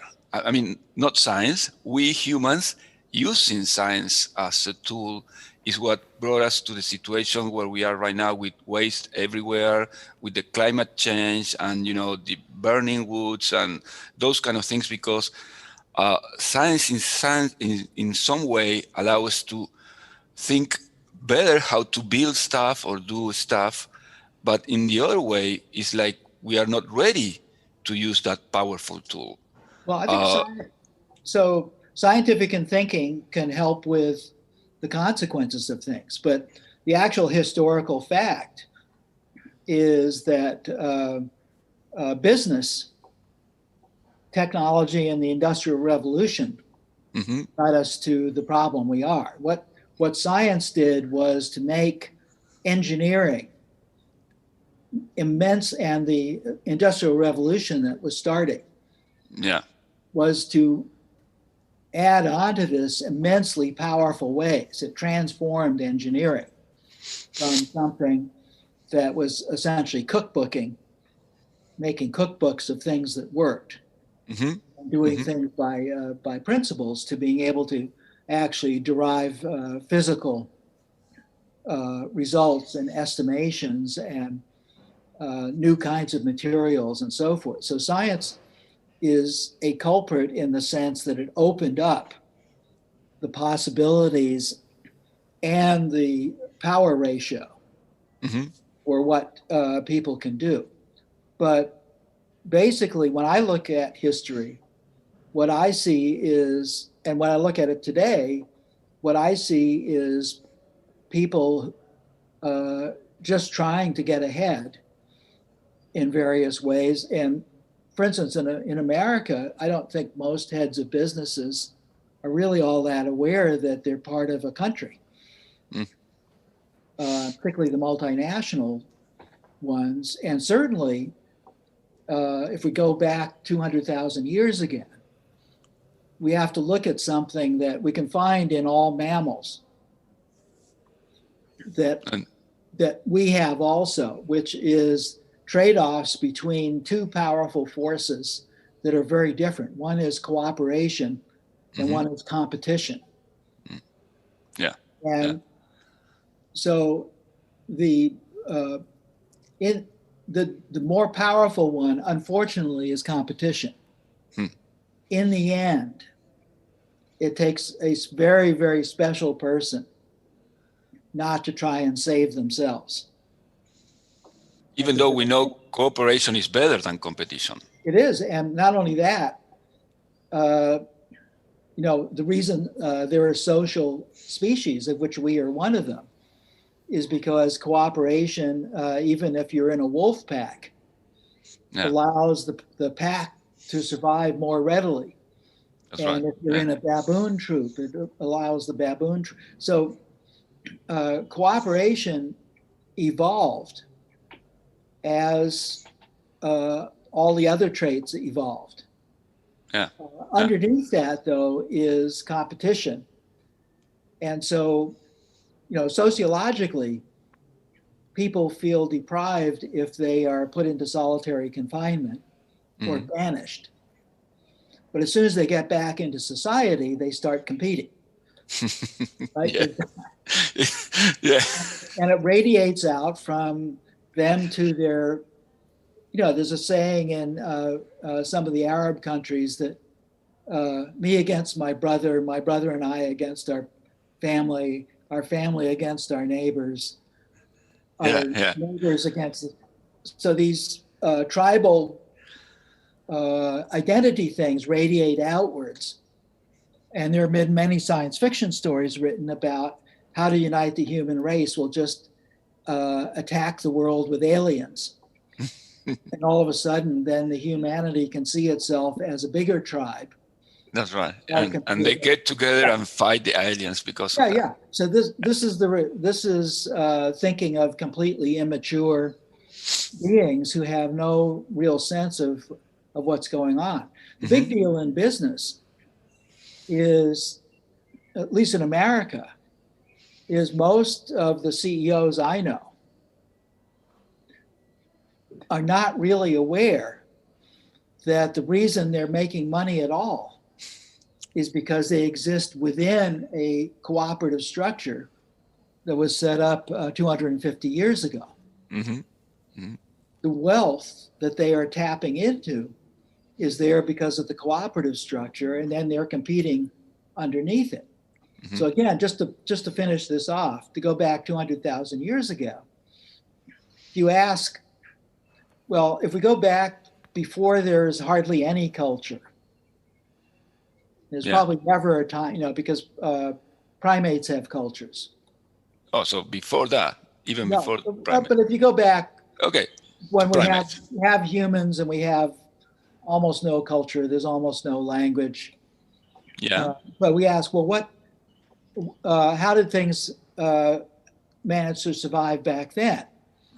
And the answer is genetically, we have drives to reproduce that are very strong. Yeah. We have drive to find food and water. So hunting and gathering predates any kind of cooperation. If you're by yourself, you're still going to be looking for food and water. Yeah. And if you think about hunting and gathering, it doesn't scale well. Yeah. Right? Yeah. Hunting and gathering, one of the scalings of it is to steal things. One of the scalings of it is to strip a cooperative area dry. Yeah. Yeah. So there are many, many variations of this. And so one of the complaints that you could have about school is that schools do not teach, at least in the United States, again, schools do not teach the children anything important about their own species. These are kind of taboo subjects about what are human beings actually. And we aren't very pretty as a species when you start looking at it from that standpoint. But the good part of looking at it that way is we get to see how a civilization can be kinder, can be more cooperative, can be smarter, all of these things. And that is something that you need to learn early, because certainly I would say most American adults have no idea about this at all. From their standpoint, they're in this battle for survival. Yeah, competition is being taught in high school and schools on sports and all those things instead of cooperation. Yeah. And the rhetoric in governments is we're not competitive enough. What does that mean on a finite planet? That's crazy. Yeah, I mean, really, that's right. I mean, literally. No. I don't mean as a metaphor. I mean, it is literally insane. Yeah, well, it's what is happening to us right now. No? Yeah, Definitely. And of course, scientists were aware of the climate problems starting in the early 60s. Yeah. So they knew about it, and the people, the business people, try to not to the idea to spread out. Yeah. Yeah, it's not. If the business people really understood it, they could actually see one of the biggest problems with lack of history is, besides trying to avoid blunders that have been done earlier, is that we also reinvent the flat tire all the time, as you say. Reinvent the flat tire all the time. But the other thing is we miss opportunities. So, for example, whenever we've had a big calamity in the last 100 or more years, usually things have not been prepared well enough for it. These calamities are usually wars, not always. But for example, the result of the wars, the aftermath of the wars, is usually prosperity. And the reason is that it's in war when the extra the kind of investment that conservative people don't like to make for anything long term. Yeah. When you're really in trouble, you might give a smart person you don't understand some money anyway. Right? And so the kind of funding, research funding that's done during a war is unfortunately almost the only good kind of research funding that has been done. It's when people, this is why the National Institute of Health in the United States gets more than 3 times the funding than all of the National Science Foundation. National Science Foundation funds all the other sciences. But the National Institute of Health, why? Because people are afraid of dying.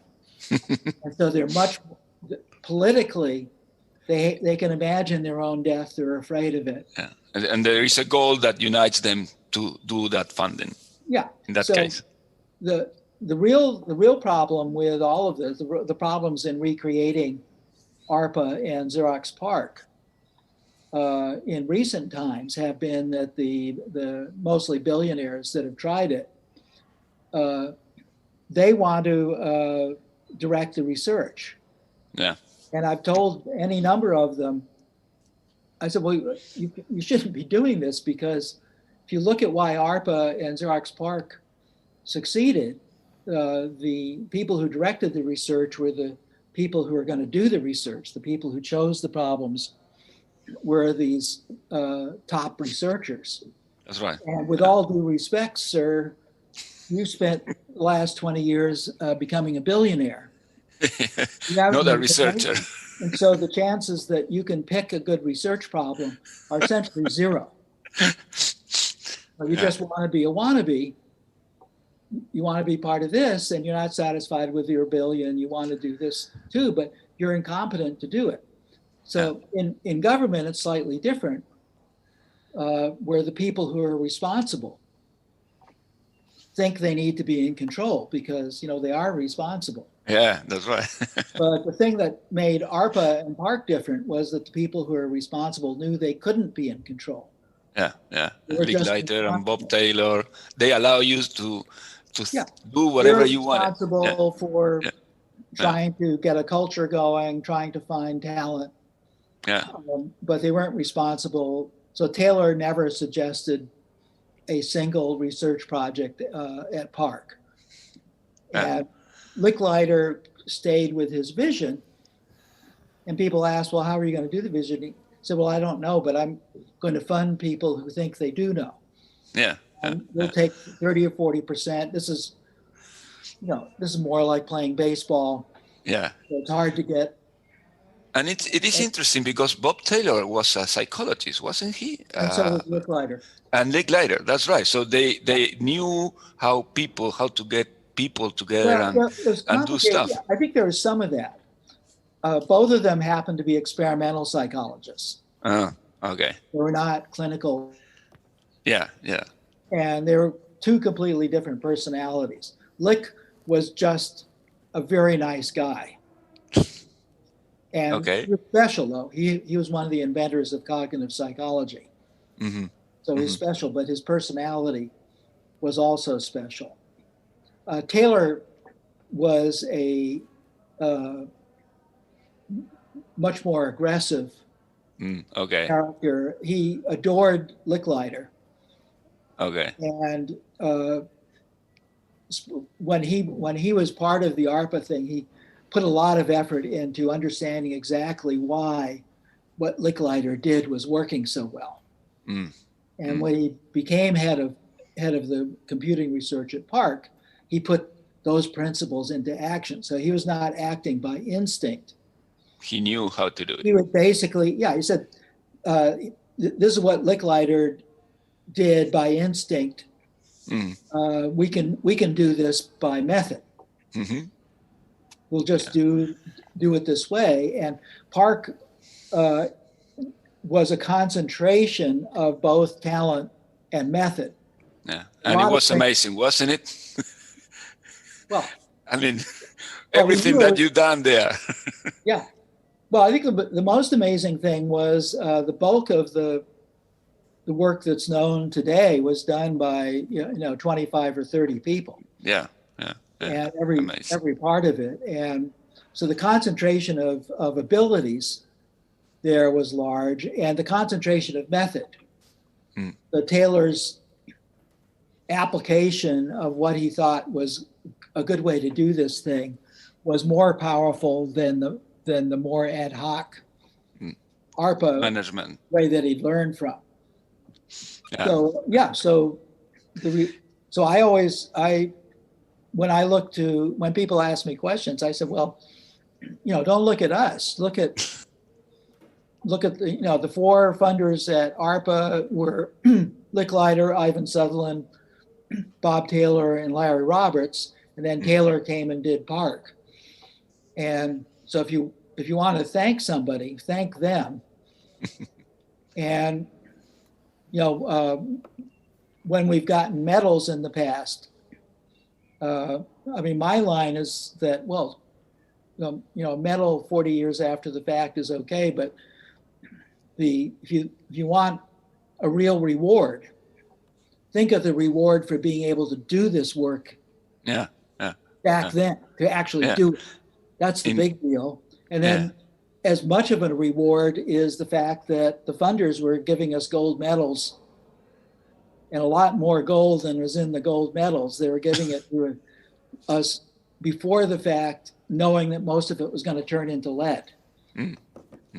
So when you get funding like that and you get to do the work, you don't need anything later. That's it.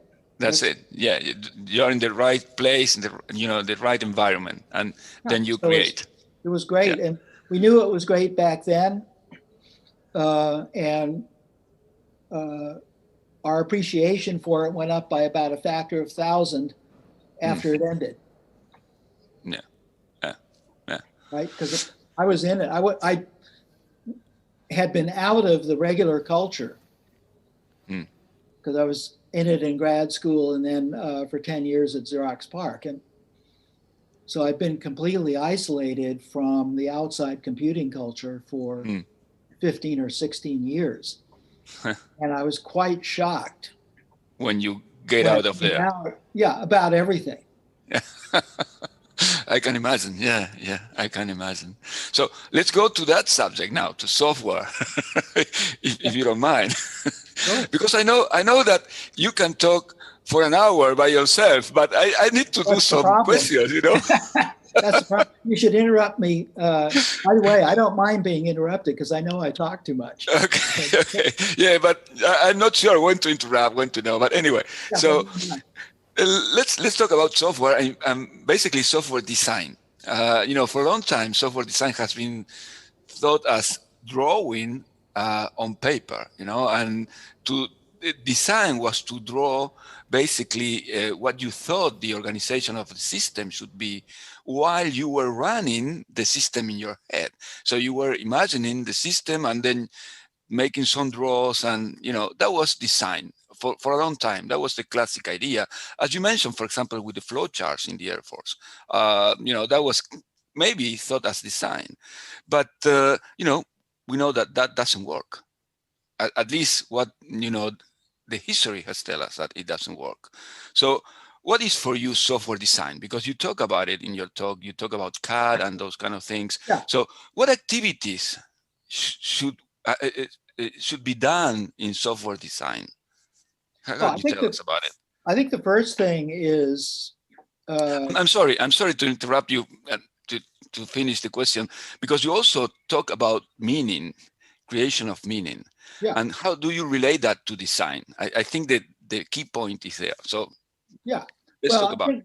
I think the first thing, the simple thing, is that a thing I had to get over in a hurry when I went from being a journeyman programmer Mm-hmm. in the early 60s to accidentally falling into this research community was that the average program in the early 60s was relatively easy to do. The computers were small. Mm-hmm. And so the main problem in programming back then was, more than anything else, was not to get completely mired in optimization. Mm-hmm. Because you had to optimize, you didn't have enough memory, you didn't have enough cycles. Yeah. So the tendency was to convolve, as people do today. Yeah, we're still doing that. We're still having that old school in our heads. Yeah. So however, ARPA was basically the people who were our mentors, Mm-hmm. first generation people who were funded by Licklider, were Yeah. basically all systems people. They had, many of them had worked on the SAGE air defense system, which was 24 installations of 2 computers the size of a football field. Wow. There was 1 floor of a 4-story building. The basement of the building was the power supply for these computers. So if you think of 2. Amazing. And then the 3rd floor was operations, and the top floor had 150 graphics terminals that were run by these enormous vacuum tube computers. And the government built 24 of these blockhouses. Wow. All connected into the radar systems of the country. And so that's what these people were doing in the 50s. And so the monumental scale of people who came out of World War II. And I should mention here, for people who are interested in history, if you want to understand where the mental framework came from for this research work in the 60s and 70s, it came mostly out of the radar work. Yeah. Which was jointly between the US and the UK. And the UK, done primarily at MIT, Mm-hmm. but started off in Britain. And there's a great story. There's some great books to read about it. And there is a talk that you had with a guy like 2 months ago on YouTube where you talk about that. I've done a couple of talks about that, and Yeah. I've written some papers Yeah. about it. Also, another monumental effort was the Manhattan Project. So most people don't. Manhattan Project, they spent, you think about what the US was doing in World War II. The Manhattan Project itself cost more than 1% of all of the defense funding for World War II. So it involved about 800,000 people. It involved making new cities. Yeah. Because they went wherever they could find cooling water, and they built new cities. They brought in school teachers, they brought in doctors, they built entire cities. They built plants of acres and acres. They didn't know the best way to get refined material for the bombs. There are 4 known ways, and General Groves said, well, let's just go all out on all 4 of them. And he was the head of this project. And so his history is worthwhile reading, to read about, something at scale. That scale, yeah. Yeah. And the same thing is, and I've used this many times in talks, is my background partly was in molecular biology. And you have my favorite book up there. Yeah, yeah. Right behind you. Yeah. And that's my favorite edition of the book, the third edition. Oh, cool. I could tell I got the right one. The right one. Not the right one. I think that was the sweet spot. And the Haven't read it yet. It's a little bit big. One of the best reads ever. Yeah, it's about 1,000 pages long. So one of the best reads ever. 1 week of reading. Yeah, and if you're in, so if you come out of that background, computers are tiny, tiny, tiny little things, and systems are, even the largest human-built systems are small compared to what biology pulls off. And of course, a lot of the stuff in biology can't be applied to computing, just because of the nature of the way the materials themselves work and what things are like at submicroscopic scales. But a lot of it does. And another book that was very influential was Christopher Alexander's first book, which is his PhD thesis called Notes on a Synthesis of Form. Yes. And he repudiated this book because he got hippified after he went to Berkeley, went into a different, and the stuff he did subsequently wasn't that bad. But this PhD thesis book was really interesting. And his main example, done after this fascinating discourse of how you think about complexity and design and the conflicts and finding them and modularizing things. And it's just great. It's great today. It's just a great book. I have it here somewhere. Yeah. But the end example of it is taking the problem of designing a new village in India from scratch. So it's going to have a population of a few thousand people, and it has, 1,000 or 2 constraints of every different kind in the thing. And how are you going to design this? And this is great, because this is not a typical, if you look at computing stuff, people are taught programming on examples that are nothing like, or should be nothing like, anything they're going to do for real. Yeah, that's true. You're much better off dealing with this, if you have a live running system, like say Smalltalk, or even JavaScript, although it's so ugly in there, but it's live. But if you have a live system that you can look at, you're much better off learning how to program in the context of a system, because then you start having to sift into your mind. It's just like it's a different way of thinking, because you have to realize that if you change something, you can break it while running. So you can learn a little bit of driving a car, driving around a field or a parking lot. With no cars on it, but really driving is learning how to drive on a street where you have stop signs and you have children to worry. There's all these things you have to worry about, and it's very confusing. And the process of learning how to drive is learning how to create things in your mind for dealing with all of the heuristics that have to be done in real time. And so design is, again, one of these thinking skills. And part of the thinking skill is how to hold in your mind simultaneously things that conflict or seem to conflict, rather than trying to resolve them too early. And I forget whether I did it in this talk or not, but I've made the point about, our ideas made out of matter, or like categories where they can't interpenetrate, or they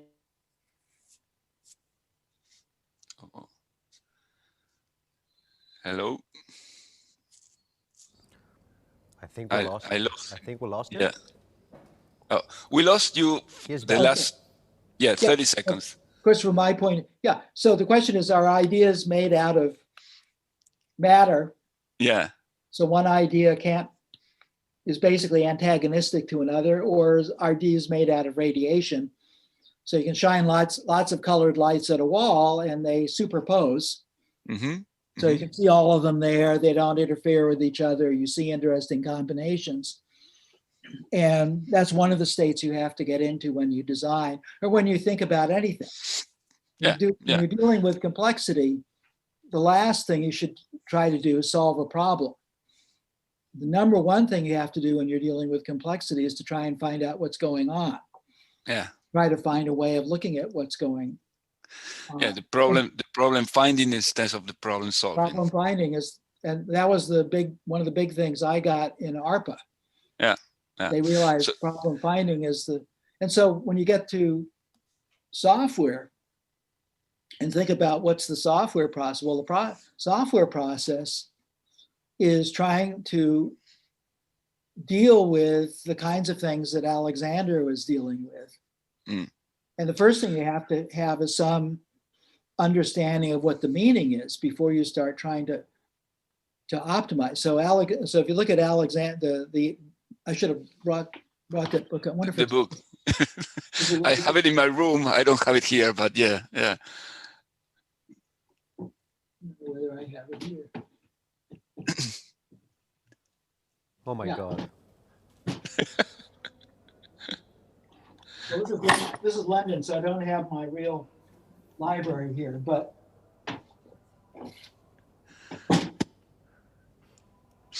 I have about 1,000. Whoops! I have about 1,000 books here, or so. Just a few. And I need some of So this book, you can't praise it too highly. Yeah, I read it. It's really interesting. It opens your mind. Yeah. So here's his final design of the village, but one of the most interesting things is how careful he is about. Yeah. So Appendix 1 is the worked example where he looks at hundreds of constraints and tries to put them down very carefully. So if you look at the requirements, and of course, the real question is, are you actually saying anything when you write a requirement down in a natural language? Mm. So the belief we had when we started thinking about this stuff, and again, the ARPA community invented computer-aided design. And General Motors was also doing a project, but I think also, it was most strongly invented in Sketchpad by Ivan Sutherland, and then especially by his brother Bert and others at Lincoln Lab. And MIT had a huge numerically controlled tool project that was also about computer-aided design. So the idea is and a lot of the computer graphics that was done back then was to try and see whether you could define shapes using graphics that a program could look at the shape and see what a 5-axis milling machine would have to do to make that shape out of a piece of metal. And so there's a lot of that. And of course, the shape that you want, like when you make a flange, yes, that flange might not be strong enough in its simple flangeness. Yeah, you might have to put a fillet, which is extra metal. Yeah, to make it stronger on the bend part. So you can think of that as something that would be revealed in simulation. So Sketchpad, when you design something in Sketchpad, you weren't just doing a drawing, you would get something that could had all the constraints and the simulation to see what, Yeah. So, and going back, sorry to interrupt you because we're running out of time and I have a bunch of questions. And I want to go to at least one or two questions from the people. I don't want to be the only one asking, but, you mentioned Smalltalk and, that amazing system that you created with Dan Ingalls and Adele Goldberg and among other people. And, working with Smalltalk, as you said, is like working in a living system where you are changing it while the system runs. But also one of the main features of Smalltalk is the immediate feedback. And Brett Victor, he gave a great talk about immediate feedback and how important that is to design stuff, to work with stuff. So how do you see immediate feedback in software development? How important you think it is? I think that, again, I forget what I put into my talk. So I just did another talk. Okay. No, but you didn't talk about immediate feedback in your talk. Yeah, but I might have thrown in 4 stages. Yes. The tinkering, followed by engineering, followed by. That's right. That I was going to tell you also that you forgot art. Why you didn't put art in there also? No, it all is. Oh, okay. Because what art, the Greek word art comes from the Latin ars. Okay. And the Greek root, which goes back even earlier, is techne. Okay. So technology literally means anything that humans make. Anything. Okay. Including painting. So what happened is in the 19th century, painting and sculpture took the term art. Oh. It used to be called the fine arts. Okay. Then, I see. Yeah. It's like AI used to mean something different than it does today. And, that's right. Yeah. Object-oriented used to mean something different. That's right. Today. So people do this, but in fact, in many of the presentations I do, I show these 4 guys sitting. The larger context around them is art because it's everything. Okay. Everything that people do. That's why artificial means something special. Yeah. Doesn't mean something bad. Artificial means something that's made. Okay. Artificial intelligence is intelligence that is made. That is made. Yeah. So if you look at those 4 things, and the point I make is in modern times, you want to be in the sweet spot at the center. That's right. Yeah, that combines the best of all of them. Yeah. So you want to choose, when am I going to tinker? Scientists tinker, engineers tinker, mathematicians tinker. So you have to tinker. That's right. Yeah. You have to make things principled. It's not just in engineering, but I also have a degree in pure math. So if you're going to make a mathematical proof, it's at least as engineered as a bridge is.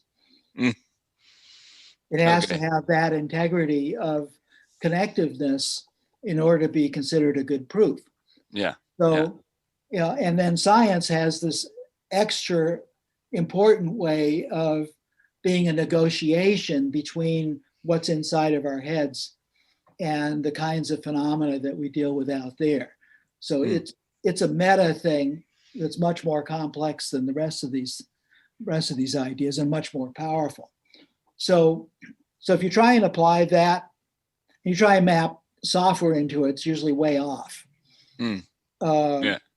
Mostly tinkering, a little bit of engineering, hardly any math, no real science. So if you try and map that into some modern system that you might try to make, one of the number one things I think anybody would do, and certainly we did what we could do back in the 70s, was to say, yeah, we have to do CAD and SIM. We have to be able to do computer-aided design, which means we have to be able to continue. It's like a computer graphics that we have to continually develop the thing we have in mind so we can at least fasten on the meaning of it. So the CAD part is meaning, it's semantics. And the simulation part is because beyond a few sentences, you shouldn't trust 20 or 30 or 100 requirements. Yeah, that's right. Without debugging them. That's right. So Yeah, the idea that's is, something we do actually in software development with testing. There is a technique called test-driven development. I don't know if you heard about it. yeah, sure. But the problem with that is that, if it were good, let's suppose you were doing it well. Yeah. Then in theory, you should be able to run. You should be able to, on a supercomputer, you should be able to bring the thing to life, right? If the tests are really covering everything. The truth is they don't. Yeah, no, that's right. Some parts of it. So the biggest problem with it, it's not that you don't want to have tests, but the problem is it loses the larger integrity of what you need in designing a system. That's right. Yeah. So I think it's not that you don't want to have tests, but I think trying to start with tests is, and again, sometimes I throw in a lump of clay. Yeah, you did. I did. Okay, so it's pretty hard to debug a lump of clay into a really nice piece of sculpture. But you get to test everything continuously, right? Yeah, no, that's you right. You have to have a vision of what it is that you're. But starting with the test is like thinking about the meanings first instead of thinking about the implementation. It's thinking about criteria. The question is the way to think about the meanings. Yeah. Is to think about the simplest thing that is like the thing that you want. That gets you to, so starting off asking about bathroom facilities is not going to lead you to a village design. No, of course. So what you need to think about is what is the simplest thing that's like a village. Oh, okay, I see. That gives you a system. Okay. It gives you many of the main things that the system has to have. And then that's not going to be nearly detailed enough or scaled enough, but it's a vision of the whole. Yeah. It gives you a sense of it. I think we don't have too much time, so I'm sorry to interrupt you again. I think we need like 6 hours or I don't know, 10 days to talk about everything. You guys are organizing the conference. You know too much, Alan. You know too much. It's difficult. It's difficult to. But let me at least ask you one question from the audience. We have one from Maximo Prieto. He admires you because he's a small talker, and his question is, what can we as simple programmers, not the owners of the business, do to provoke a change in the way we are forced to program today? I think we deserve to program in a better way. Yeah. So, well, I think that's the big problem. When I was a professional programmer, with somebody else's machine, somebody else's software, somebody else's problem. So I was, at the bottom of this. Machinery. On the other hand, what we did have the ability to do, and a lot of this was in machine code, but the nice thing is the machine code systems back then, many of them had really good macro systems. And so anybody who wanted to survive back then, and particularly with regard to this question, the first thing we would do, and it would be a bunch of us who are involved in these projects, is to spend a fair amount of our time each week, often each day, working with each other on macros that would give us higher level building blocks. So it's basically programming language design, DSL, basically making DSLs. And because otherwise you're in the wrong place for changing your mind. So if you think about, one of the ways of thinking about this thing is, and certainly was the way a lot of people approached it, and the ARPA community really approached it, was let's admit that human beings are terrible thinkers. That means we are terrible thinkers. What can we do about that? Well, it means that most of our ideas are going to be mediocre down to bad. Let's just put that right out there. Let's not try and be, yeah, that's right. try and be clever. That's right. We're not. Let's face it. Let's put it as a, you know, as the, but let's face it. Yeah. We still want to make progress. So what can we do? Well, what we need to do is to be able to fix things so we can change our mind.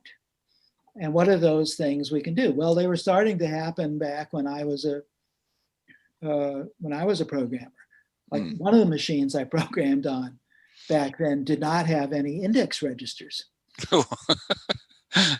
Really basic. Yeah, but you don't need an index register. You can go in and modify addresses. That's right. Yeah.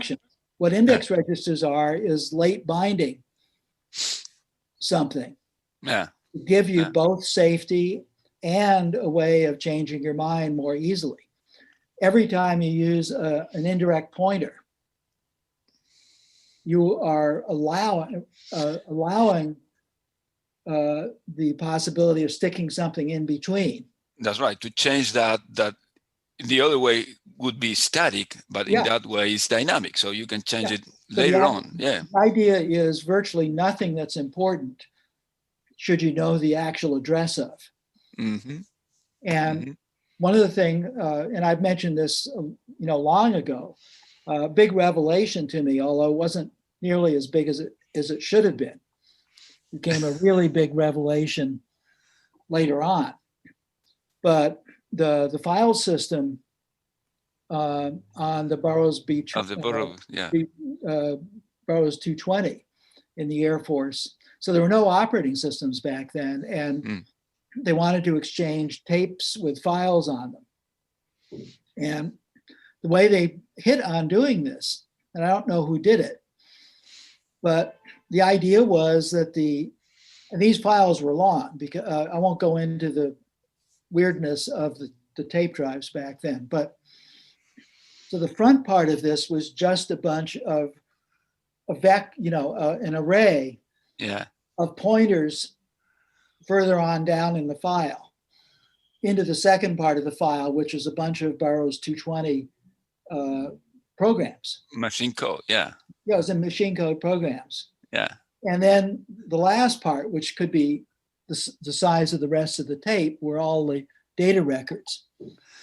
And the way you read a tape is the tape always got read into the same place in memory. And the only thing that was standardized was what the index positions in this first array actually meant. Like, go to so record. It was basically a class with messages pointing to the methods. Yeah. Basically that. Yeah. Yeah, and I didn't realize, and amazing. It was great. We called that data-driven programming back then. Yeah. Okay. Because what you didn't want to do is write your own code, because then you had to understand. What you needed to do was just understand, if you want to find record 150, and of course there were different sizes, but it didn't matter because the code there knew what size these guys were. It knew where the data were in them. That's right. So nothing was fixed, but it was dynamically decided by the code. Yeah, I got there in 1961, and that was already in place. Yeah. Wow. And so that was how you did things on the Burroughs 220 for Air Training Command records. But if you look at the principle behind it, yes, it's like the principle of OOP. Yeah, that's right. Basically, you're abstracting, and Sketchpad, which was done about the same time, had the same idea. A Sketchpad object was mostly a bunch of indirect points. So the thing called display in Sketchpad was just a pointer at a specific position in this data record for the thing, and you just jumped indirect through it, and it would take you to the procedure that was most well suited for displaying that particular kind of thing there. So even though in the Sketchpad, those things were more like prototypes than that classes. Is that no, right or not? No. If you read the thesis, yeah, everybody should, because no, he actually had even something like inheritance. Oh, really? Yeah. Wow. Yeah. No, it was Cool.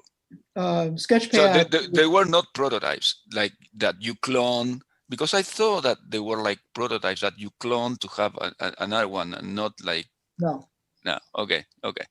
Yeah. So, but anyway, once, I saw a Sketchpad a few years later in '66 in my first week in grad school, along with Simula. And it was having seen this idea like 5 or 6 times in a row, because the Burroughs B5000 had a variant of it also, and in some ways even more sophisticated.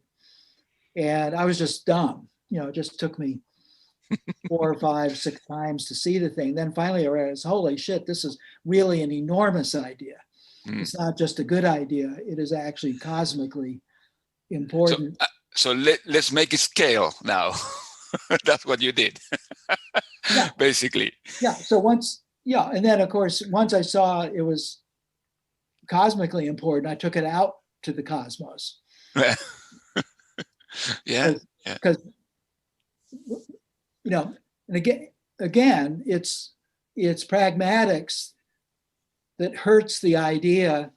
Like, it's the simplest idea that there is, that if you have a computer, you can do any computation. You can represent any data structure. Yeah. So it should be a complete instant deduction that, if I want to make a computing system, I should just make virtual computers. Because that will allow me to define anything else. And I have a universal way of doing it. And people still don't use what they call OOP today to do that. Yeah. They just can't see it. And there's something about a computer, even today when they're a lot smaller, that where the pragmatic reality of the computer, contrasted with what it is virtually or what it is semantically. Yeah. So once you can move from pragmatic, so one of the ways of looking at it is one of the biggest problems in programming in every era. And I don't even know what decade this is for me. I haven't counted them up, but it's going to be 60 years pretty soon. 60 years next year, I think. Oh, wow. 6 decades. Wow. But in every year, it's the same thing. Which the same problem, People get caught up with the pragmatics. Yeah, with the immediate tool instead of the, And the number one problem with optimization and pragmatics is that once you put that hat on, and we can all do it, once you put that hat on, it is almost impossible to design after. Yeah. That's right. They're completely incompatible. Yeah, because when you're stuck with an idea, it's very difficult to change it. It's very difficult to understand that you did something wrong. It's very difficult to see that you did something wrong. So So for me, there are a lot of different ways of using a dynamic system, and it depends on the personality. For me, I like to do I like to do this idea of what's the smallest village. And I just do that from scratch. Okay. Even in Smalltalk. In Smalltalk, I wouldn't go in and define a lot of classes or any of that stuff. I'd use a thing called the workspace, which has address space in it. And I would it's a REPL with asteroids, what I say, like a REPL, but with asteroids, because, in a REPL, you're like working in one line, but in a workspace, you have the whole thing. Yeah. You can have many, many things in there, and it has its own address space. And so what I would do is just do a complete system. The smallest thing that's a village and everything. I mean, I would do the loop, I do the user interface, I do every little thing, the simplest thing I could do, trying to get into my head what the primary focus of the design is. Because the important thing about what OOP is, at least the OOP stuff that we did, is that it's a module system. For us, encapsulation was 100%. Yeah. It's not there. Occasionally you might have to fall back and define something like a data structure. But when you do that, you're actually courting danger. Mm-hmm. Basically, it's a module system. And the problem with a module system is it doesn't tell you what modules you should come up with. Mm. Right? The module system just gives you a way of protecting one set of things from another set of things and a way of communicating between them. Mm-hmm. And that's what Alexander's book, It's about. Yeah. The primary content of this book, the whole front part of it, is how to think in terms of modules and what to do. And his thesis program, which he wrote in Fortran, was a thing that attempted to find you the best set of modules out of a complex set of constraints. Still a good idea. Yeah, yeah. But basically, and to me, that's getting the meaning of the thing down. So to me, meanings dominate. And then you have this interesting thing. In most programming languages today, is there's nothing that, because of this fact that you can use indirections, that you can have a set of meanings and they might include some tests. But if you think of the, suppose it's just something like sorting. Yeah. And so the meaning for sorting is that the output is a permutation of the input. Yeah. That obeys some relationship. Mm-hmm. And Prolog will even sort for you just on that basis. It really does it the hard way, but it gives you and of course, a permutation is not an easy thing to describe. It's a trickier kind of thing, but there are 50 known ways to sort. Oh, sorting, yeah. And they all have different pragmatic renderings. Yeah. And they have different conditions. And so you could imagine if you're going to do a sorting thing, you have something that's going to protect the meaning. So you can let it grind if you want. Yeah, yeah. Or it could be a really simple sorting program that you're sure really does sort. Yeah. Or maybe combined with tests.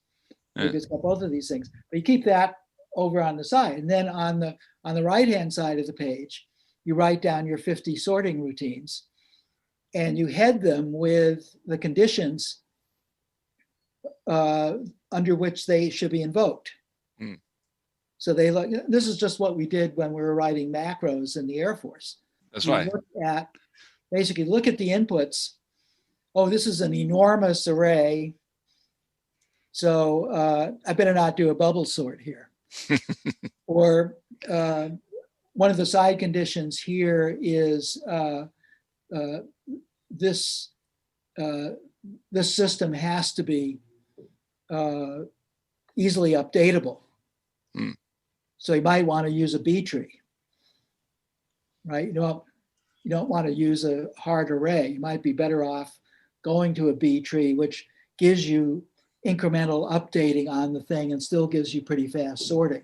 Yeah, yeah. No, of course, Smalltalk has any number of these different kinds of things in it. And then your module, which is called sort, is the thing that has the meaning. You've done the CAD sim part to get the meaning, and then the fab part is all these optimized routines. And the rule should be, you should be able to turn off any and all of the optimizations in any part of your system and just have the system slow down. That's right, but still working. If that isn't true, then you've done a bad design. Period. Yeah, that's simple. Yeah. You're just playing at being an engineer in computing, or you're just playing at being a programmer even.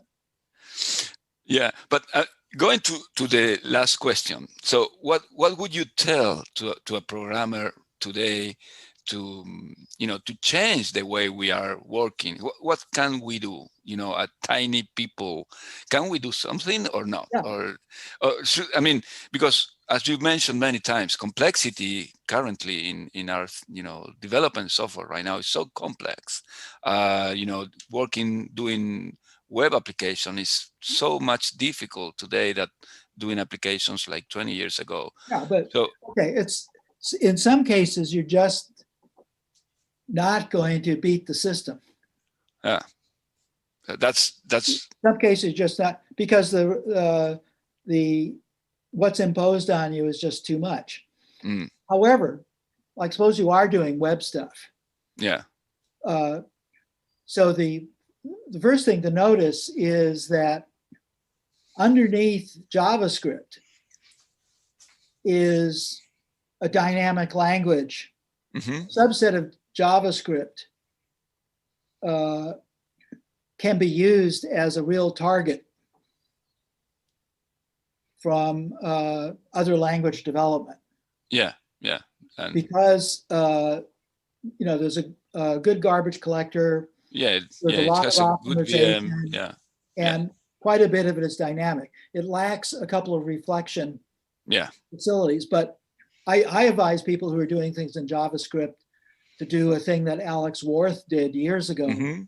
which was to make a preprocessor for JavaScript. Mm. Yeah, there are many Just things parse- like that today. Yeah. It just parses, so you feed JavaScript to it, Hmm. and it writes things in a way that what you do is reflective, because it Yeah. adds that stuff in there. That's right. Okay. Okay. So the basic idea is that for almost any programming language, the chances that it's going to really fit what you need is low. Mm. And the whole point we do That's why it should be open and with all the source code available, like Smalltalk. that helps. That helps a lot. Yeah. That I'm helps, sorry to interrupt you. Yeah, but Smalltalk, I don't advocate Smalltalk today because it was the world's greatest thing really in the 70s. Mm. But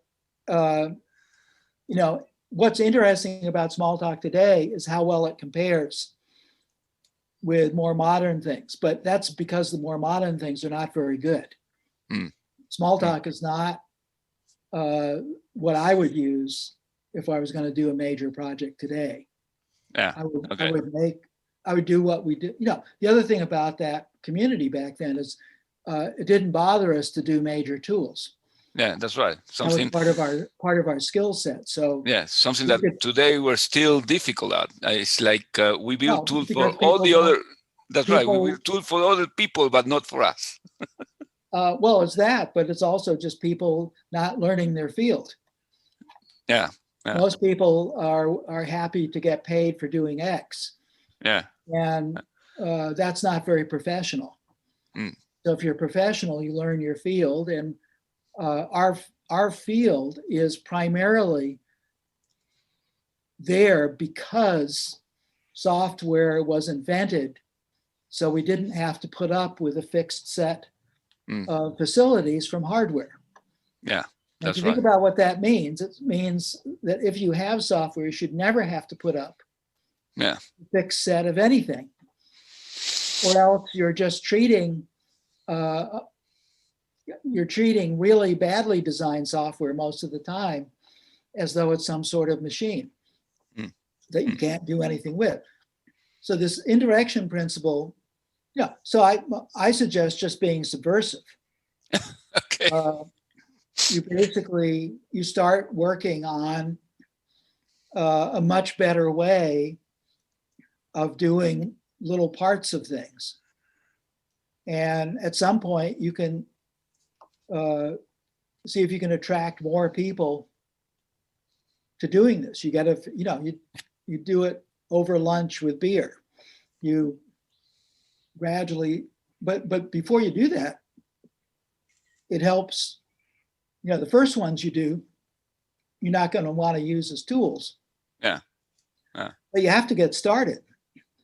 And if you are going to try and get around the problem that we have today, then you're going to have to be a lot more skilled than most programmers are. Yeah. So like I said, I was kind of a standard program because I used programming to work my way through college. So I didn't think of it as a central thing at all. I got a math degree and a biology degree, and I programmed to pay my tuition. Yeah. But when I got into grad school, I was in this research community that was really serious about big things.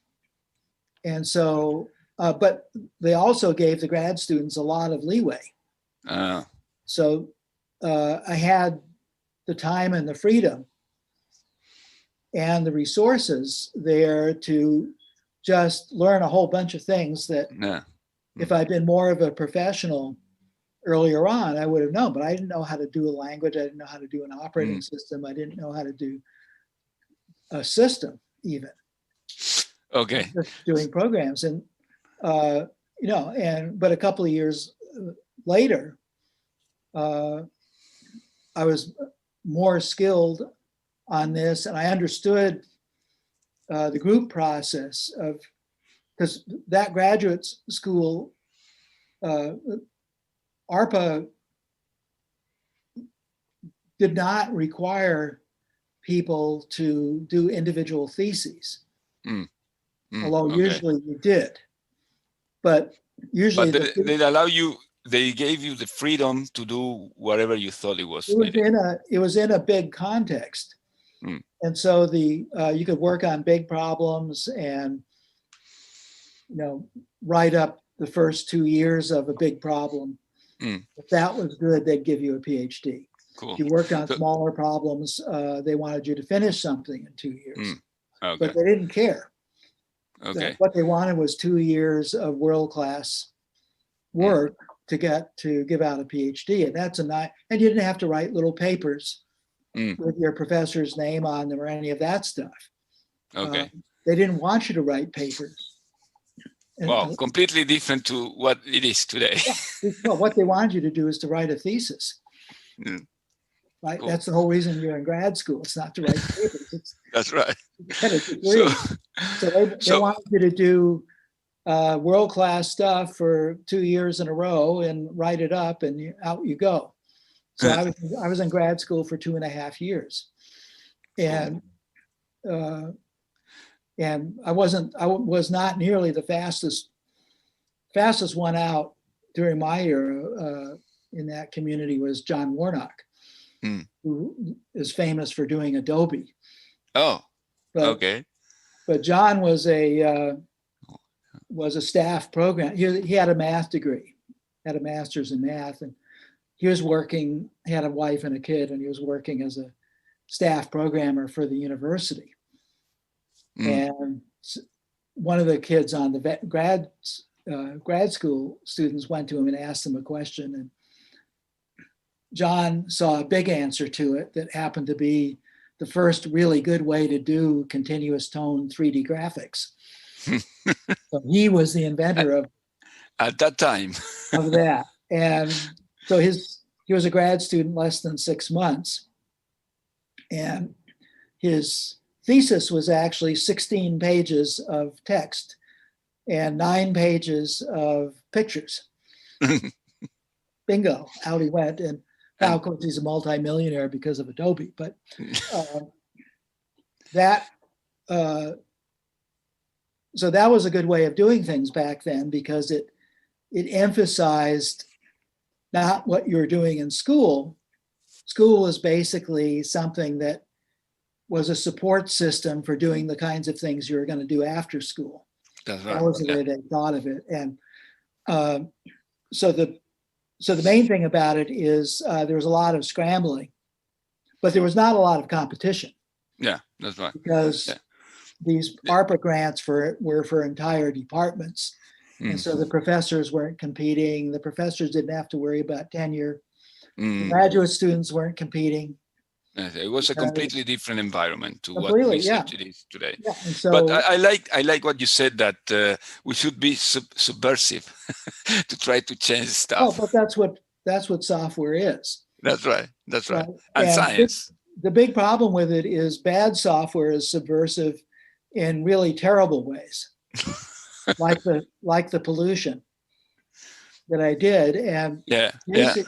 so if you think about it, you know, in medicine, you're allowed to put on a Band-Aid without a doctor's degree, but you're not allowed to do a heart operation. without being certified. And That's nothing right. like that exists in software. In software. Yeah. And person- if when you get out of college in medicine, you have to stay like 4 years in a hospital before doing real stuff. You have to learn. Yeah. Yeah, and so to go to a serious subject, it's if you know about the Boeing 737 Max crash. Yeah. So one of my brothers is a pilot, and he used to pilot that one. So yeah, so there you have an artificial intelligence that knows nothing important about what it's doing, and it was allowed to be made. Yeah. Right? It doesn't know there are people on board. It doesn't know anything about flying, because if you're at an altitude of a couple of 100 feet, you don't correct for a stall by diving the plane at the ground. That's right. Every pilot knows. So Boeing allowed people to make a technological device that should be called an artificial intelligence, because it does things that humans do. And but it has no boundaries, no certification. The people on it have no certification, and so none of that is being taken seriously. And in medicine, the first thing in the Hippocratic Oath for doctors says, "Above all, do no harm." That's right. And yeah, we don't have those kind of things. No such thing. No. And the equivalent in engineering is the bridge must not fall, the plane must not crash. And engineering is now starting to violate that. Yeah. Right? They let that plane crash, and there's no way you should ever let a plane crash. That's right. And so what's happening is this pop culture amateur, and I like the term amateur because it means lover. Okay. So amateurs are wrong, but basically people who are not skilled enough for the responsibilities they have are, and may not realize it, may not have the faintest idea. They may think that that's right. They've debugged one bubble sort program, they know how to program, and they're being hired right and left and writing gazillions of terrible code, much of which is almost impossible to deal with. So I say, well, this is like a big fire. So in a big fire, you have to decide what parts you're going to just let burn out. And other parts you have to isolate by driving fire lanes through it and so forth. And if you think about what software is, it's exactly the same idea, right? You have to, much of the stuff, look, just to retreat back to something that should never have been allowed to happen is the way the web and the web browser was done. I was going to ask you that question, because there is one I think from the number one telling thing to me is virtually no student I've met in undergraduate or graduate school at UCLA can tell me what's wrong with the web and the web browser. And that means the education in computing has completely failed. Yeah, because they only teach you what we use right now and not what used to be, or the principles, That takes us full circle to where we started, which is people are projecting their beliefs on the world. Like one of the most pernicious beliefs in computing is simple Darwinism. Yeah. Okay. That we must have the best stuff in the world today. Yeah. And I used to give lots of talks until I gave up, showing stuff from the past that's infinitely better than the stuff today. No, because they think Darwinism optimizes, and it doesn't optimize, it just fits.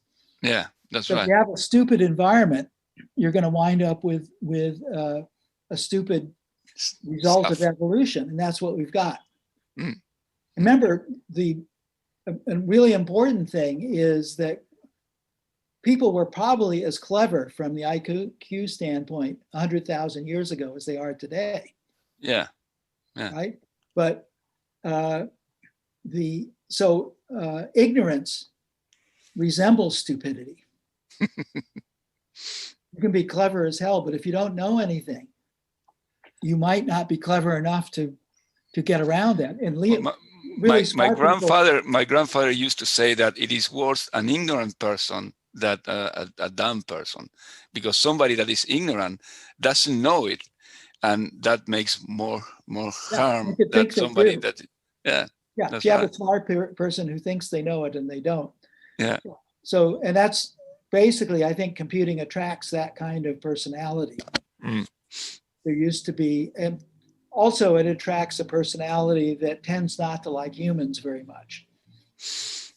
They're more comfortable why is that? dealing with, well, I think it's because, you know, many people in computing have Asperger's.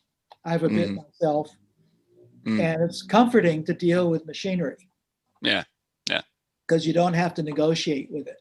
yeah, that's right. That's right. And it doesn't have all of these, you don't have to be polite. Yeah, You know, yeah. you don't have to try and figure out what the other person is thinking about. You don't have to do all of these things. Yeah. And so the thing that saved me was doing theater.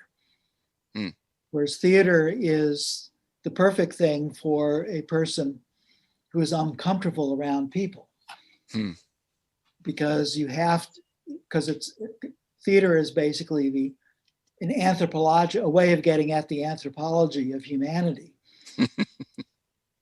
Interesting. So, yeah, because if you understand why theater can work, if you think about what it is, and think about why people can wind up crying in a completely artificial situation. Yeah. Okay. If you understand how to arrange things so that happens, you understand a lot about people, even if you're still uncomfortable with them. But you understand more about what's going on. And you also have the understanding needed to design a decent user interface. If you don't have that, the user interfaces you'll make are hopeless. Yeah. And you'll retreat into the clever world of simple machinery, except it's not that simple. Yeah. Yeah. And so it's very possible for people to create these bubbles that they live in that really have nothing to do. Certainly, if you look at the software I've looked at, it's too much software to make a blanket statement about the whole world. Now, but the software that I've looked at in mainly in very large companies and in the government indicates that hardly anybody who is good at design was ever in the process. Because the objective is to get things done quickly, on time and in budget, and not worry about the future. And that's where we get all the trash in the Pacific Ocean from. That's right. It's all about getting the bottle of water to you quickly and cheaply. And who cares where the bottle goes afterwards? That's right. That's right. That's basically why I use that analogy to start off my talk, that it works very well. Unfortunately, software is much more invisible than the trash in the Pacific Ocean, because you can't take pictures of, you know, gazillions of terabytes of crap.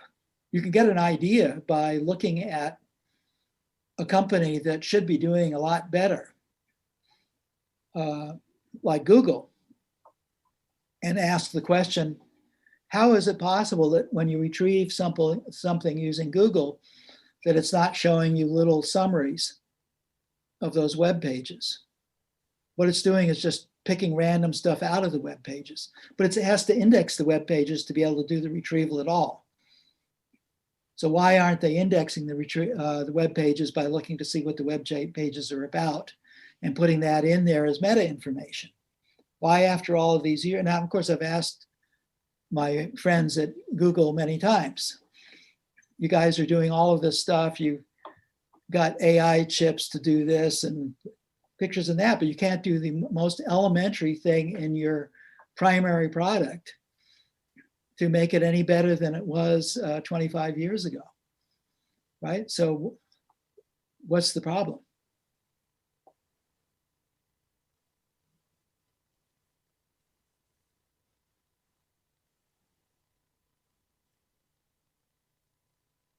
Can you hear me?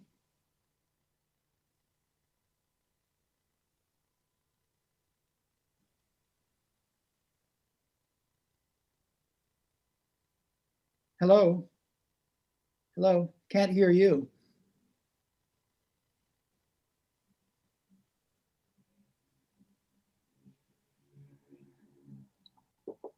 See, I was complaining about the web and it took revenge.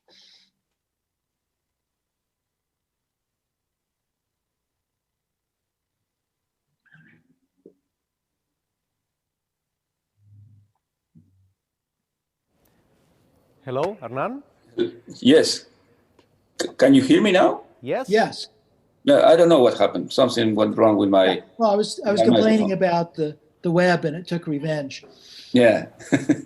So what I was asking you, what did they say when you told them that? When you asked them that? Well, Like, I don't know.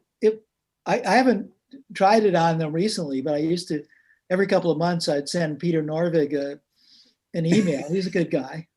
And he was in charge of all this stuff. And well, he went to basically the one of the ways of looking at it, and you could ask them why. Mhm. But one of the things that really did happen, and I think it has to do with how school, once you start valuing A's in school, Yeah. that's yeah. up an evolutionary process that makes the problems progressively easier, Mhm. right? Because Mhm. people complain if they don't get an A, if they're That's valued. right. That's right. And And- the only goal for them is that. Yeah. Yeah, then you have to go to easier and easier problems rather than, and so I think what happened is certainly with AI, which is actually a hard problem, Mhm. what they did was to substitute various forms of machine learning and perceptron Mhm. type stuff, which is basically, one part of our brain, fair amount of our brain does a lot of that. Yeah. But so do pigeons. Mhm. Yeah. So they Yeah. decided to, and the nice thing is that Cahonen years ago showed that certain forms of matrix algebra were isomorphic to simple perceptrons. Mm. And all of a sudden that meant, so that wasn't always known. Okay. It was a guy, Tuvo I don't know. Yeah. Cahonen. Yeah, well, he was the guy who did that. And it put a mathematical basis on it. And it suddenly allowed academics to write papers with math in them. Mhm. And since they were supposed to write papers, all of a sudden, academic AI shifted abruptly Yeah. into just machine learning and giving up what is now called general AI. Yeah. Yeah. Yeah. This is like, I have to call object-oriented programming dynamic object-oriented programming now, or real object-oriented programming, because the term I made up was taken away from me. And the same thing as the term that McCarthy made up, which was, in which machine learning was a tiny, tiny part. That's right. That's right. Taken away from him. Yeah. And change the meaning of the word. Yeah. Yeah. And so a friend of mine actually wrote a paper somewhere about this thing, and he called it colonization. Colonization. When something is successful, everybody wants in on it. And so they get it by colonizing the term. Okay. In American K through 12 mathematics, Yeah. they tried to reform it. Yeah. And they got so much pushback that they solved the problem by renaming arithmetic mathematics. That was the solution. I was teaching mathematics in school. But you have to realize this is the world that we live in, the pop culture that we live in. Yeah, that's right. Is all about labels. It's about designer jeans. Buying a T-shirt with a label on it. You got one right on you right now. There you go. That gives you the illusion that you understand what I meant. Yeah, of course. Well, It gives other people the illusion. thank you for, make me feel like that. No, but think about it, because do you know what I really meant? Well, I think so, but I'm not sure, Well, I'm on email, so I know the history. I read that in the book, but I'm not sure if I understand exactly what you meant. I've gotten very few emails about this because people love these slogans. Yeah. This is why people love organized religion, because the slogan sounds good. Yeah, yeah. But you have to realize a slogan is the shortest story you can tell. That's right. That's right. And you don't have the context, so the meaning, it could be anything. Yeah. Yeah. And so, well, no, the meaning can be what they want it to be. Oh, yeah. That's better. Yeah. That's By the way, there's a university building in Paderborn, Germany. Yeah, that has your phrase in there. Yeah. The whole yeah. building. And when I went, they asked me to come celebrate it. And I asked the audience whether they knew what I meant. So I showed them some of the variations. Okay. And it's like point of view is worth 80 IQ points, which is another favorite one. It's on T-shirts. And yeah. But I didn't say whether the sign was plus or minus. Good point. and having a weak point of view makes you appear less smart than you actually are. And the same thing with the best way to predict the future is to invent it. It doesn't say anything about whether it's a good future. Mm-hmm. If you want to see people inventing the future, take a look at Washington and Wall Street. Okay. And take a look at the climate. The best way to predict the future is to invent it. They've invented a future in which the planet is dying. Yeah. So, yeah, so this is what I'm saying. These slogans, I started making up. See, I think in terms of paragraphs. You can tell by the fact that I talk and talk and talk and talk. And the reason is that I'm basically a book guy. I don't think in terms of sentences, and I don't think in terms of slogans. But I started making up these slogans when at Xerox, when I realized the executives couldn't deal with 3 sentences. With the slogan. And what they needed was something that sounded good to them. A good way to make them think what you wanted. Yeah. And it's like when I give a talk, a talk is just a commercial for doing a lot of work. And most people try to use the talk as an actual source of knowledge, and it can't be. Look at the world that we live in. This world was not made from oral discourse. This world was made by thousands and thousands of these things. Yeah. These books. That's right. Not made from what we're doing right now. So if this session that you had what you're saying and your talks help us to understand a little bit more of what is going on. And I think the number one thing to take from any talk of mine is, wow, whatever I'm thinking might not be right. That's right. Yeah. That's all. Don't want to listen to what I say. That's right. You have to doubt about everything, because that's the only way to get, to know and know even more. Yeah. So people make the mistake of thinking that I know the answers. Yeah. And I don't, but I am a professional thinker. So what I do know how to do is to doubt my own thinking. Yeah. So most people can't do that. Alan, we have to, the time is up. I would love to be talking for more 20 hours, 40 hours, all the time you could give us. But at this time we have to end. And I think the last thing that you said is how we can, wrap up the whole thing. I really appreciate your talk, and it was amazing for me, a pleasure to be able to talk to you personally. I wanted to go to London this year, as I told you in the email, to the conference of the history programming languages. Sadly, it wasn't done because of the COVID. But anyway, I think everybody enjoyed your talk and everything that you teach us today and you told us today. And I hope to see you someday, and for everybody to keep enjoying. What do you think? London is a great place to live. Oh, well. I haven't been out of my flat here since the last week in February. Oh, whoa. Yeah. Because, yeah. Yeah, they have one of the worst death rates in the world here in the UK. So, yeah. And I'm a former biologist, so. So you better be careful. We want you to live more. I am. My wife and I are careful. We're really careful. Okay.